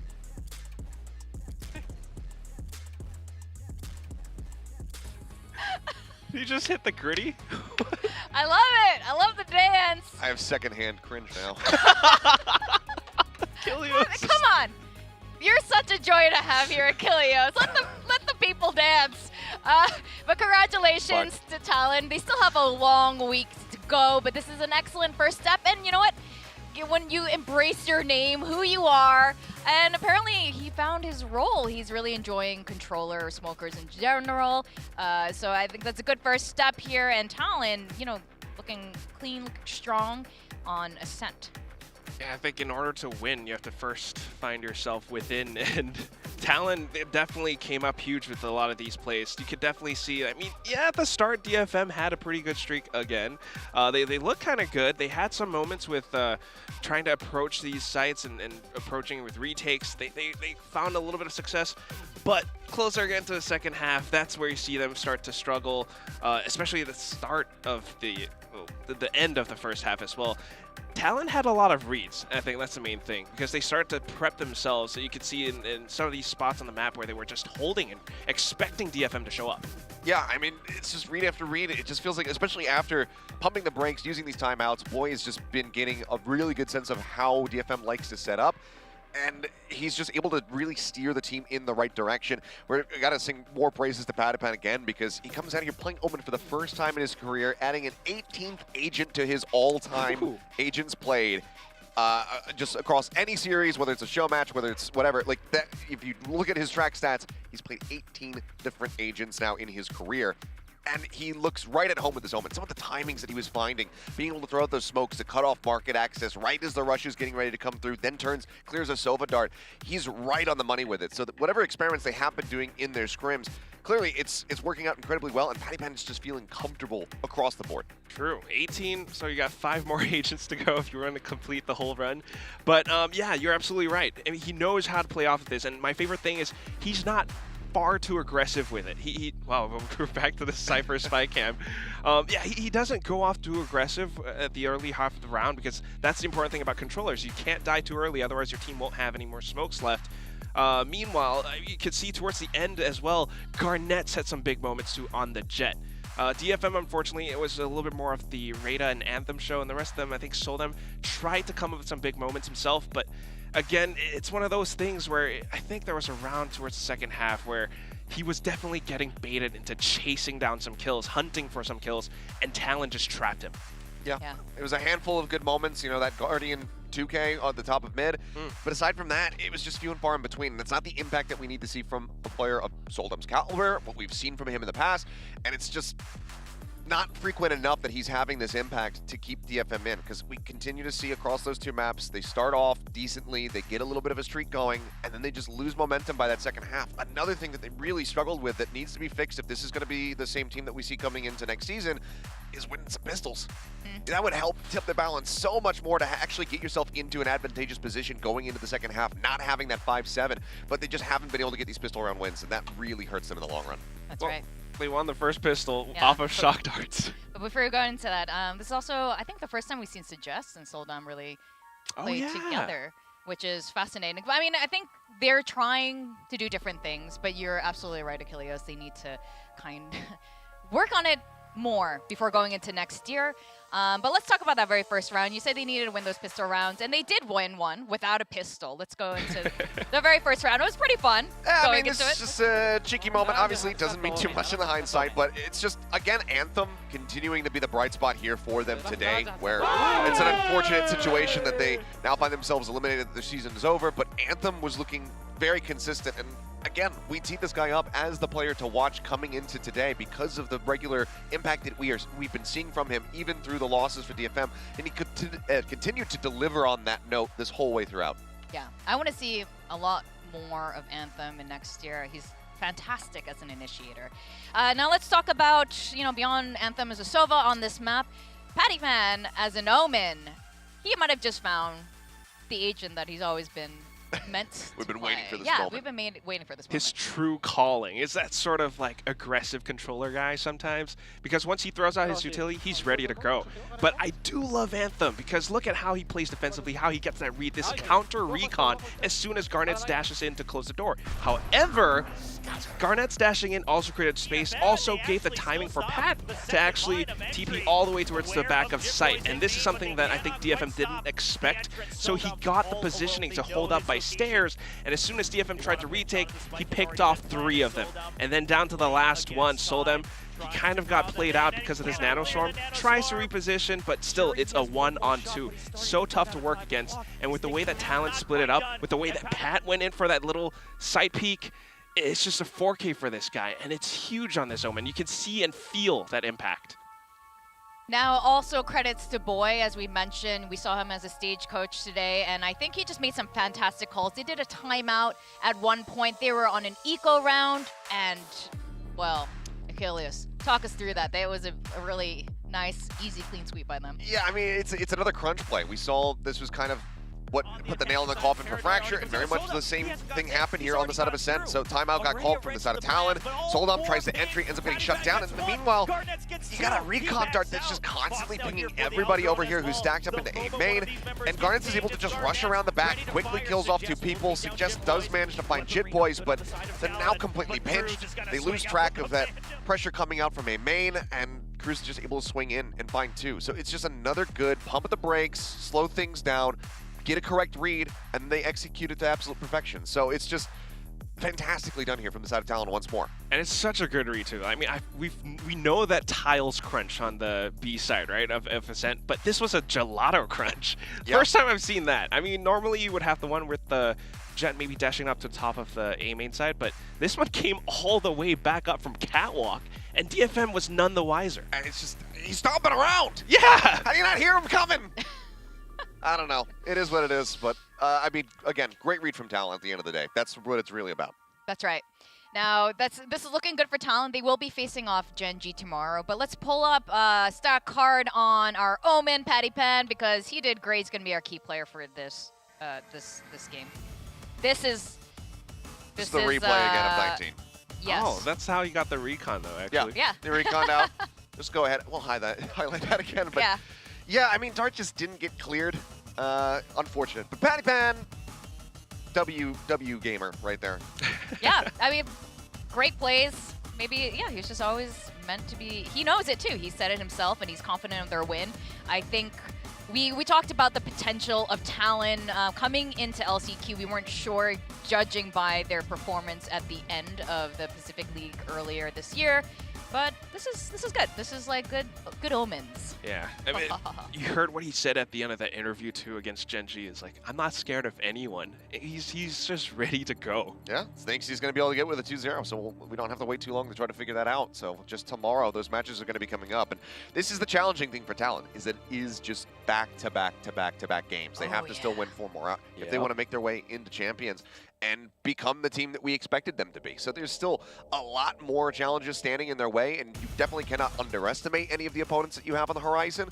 But the fact that he's feeling confident, that he's putting up figures like this, is a very good sign, a good boon for Talon to actually be able to get that gauntlet run done. Because, I mean, you remember, at the half, he had 430 ACS, and then as we added more rounds into this, he only went down, he still was above 300. So it's a fantastic impact performance. So if Pat's going to be doing that, especially if we get to see him playing Jet or Raze throughout the rest of this tournament, then yeah, there's going to be some spicy, and there's going to be a lot of happy Thai fans as well. Oh, yeah.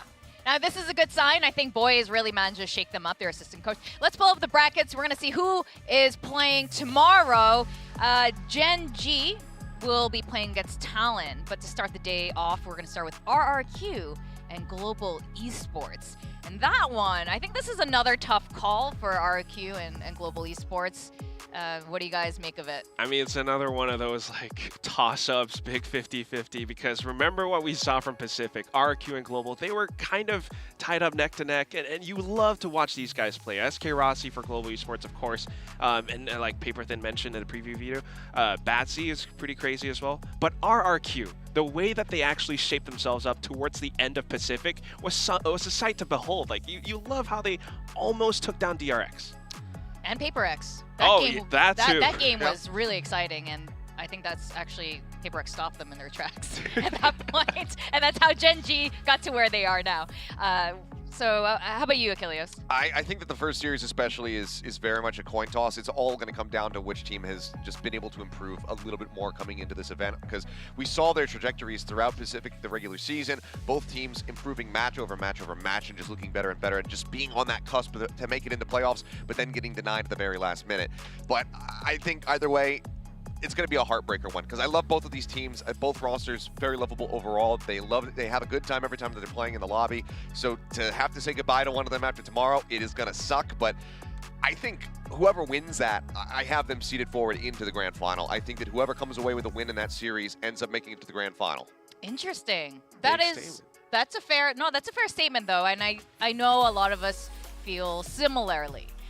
With that, though, like you said, it's going to be a really brutal week, especially tomorrow. It's still best of 3 single elim, and we are going to go into those matches tomorrow. And with that, rest up, everyone. Rest well. Tomorrow's going to be another 2 series of fantastic games for VCT LCQ Pacific. With that, have a good evening, everyone. I'm Victoria. This is Achilles and Quack. Goodbye. See you tomorrow. See ya.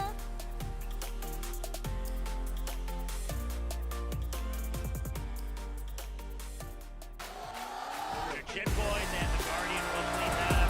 Mid control absolutely given over.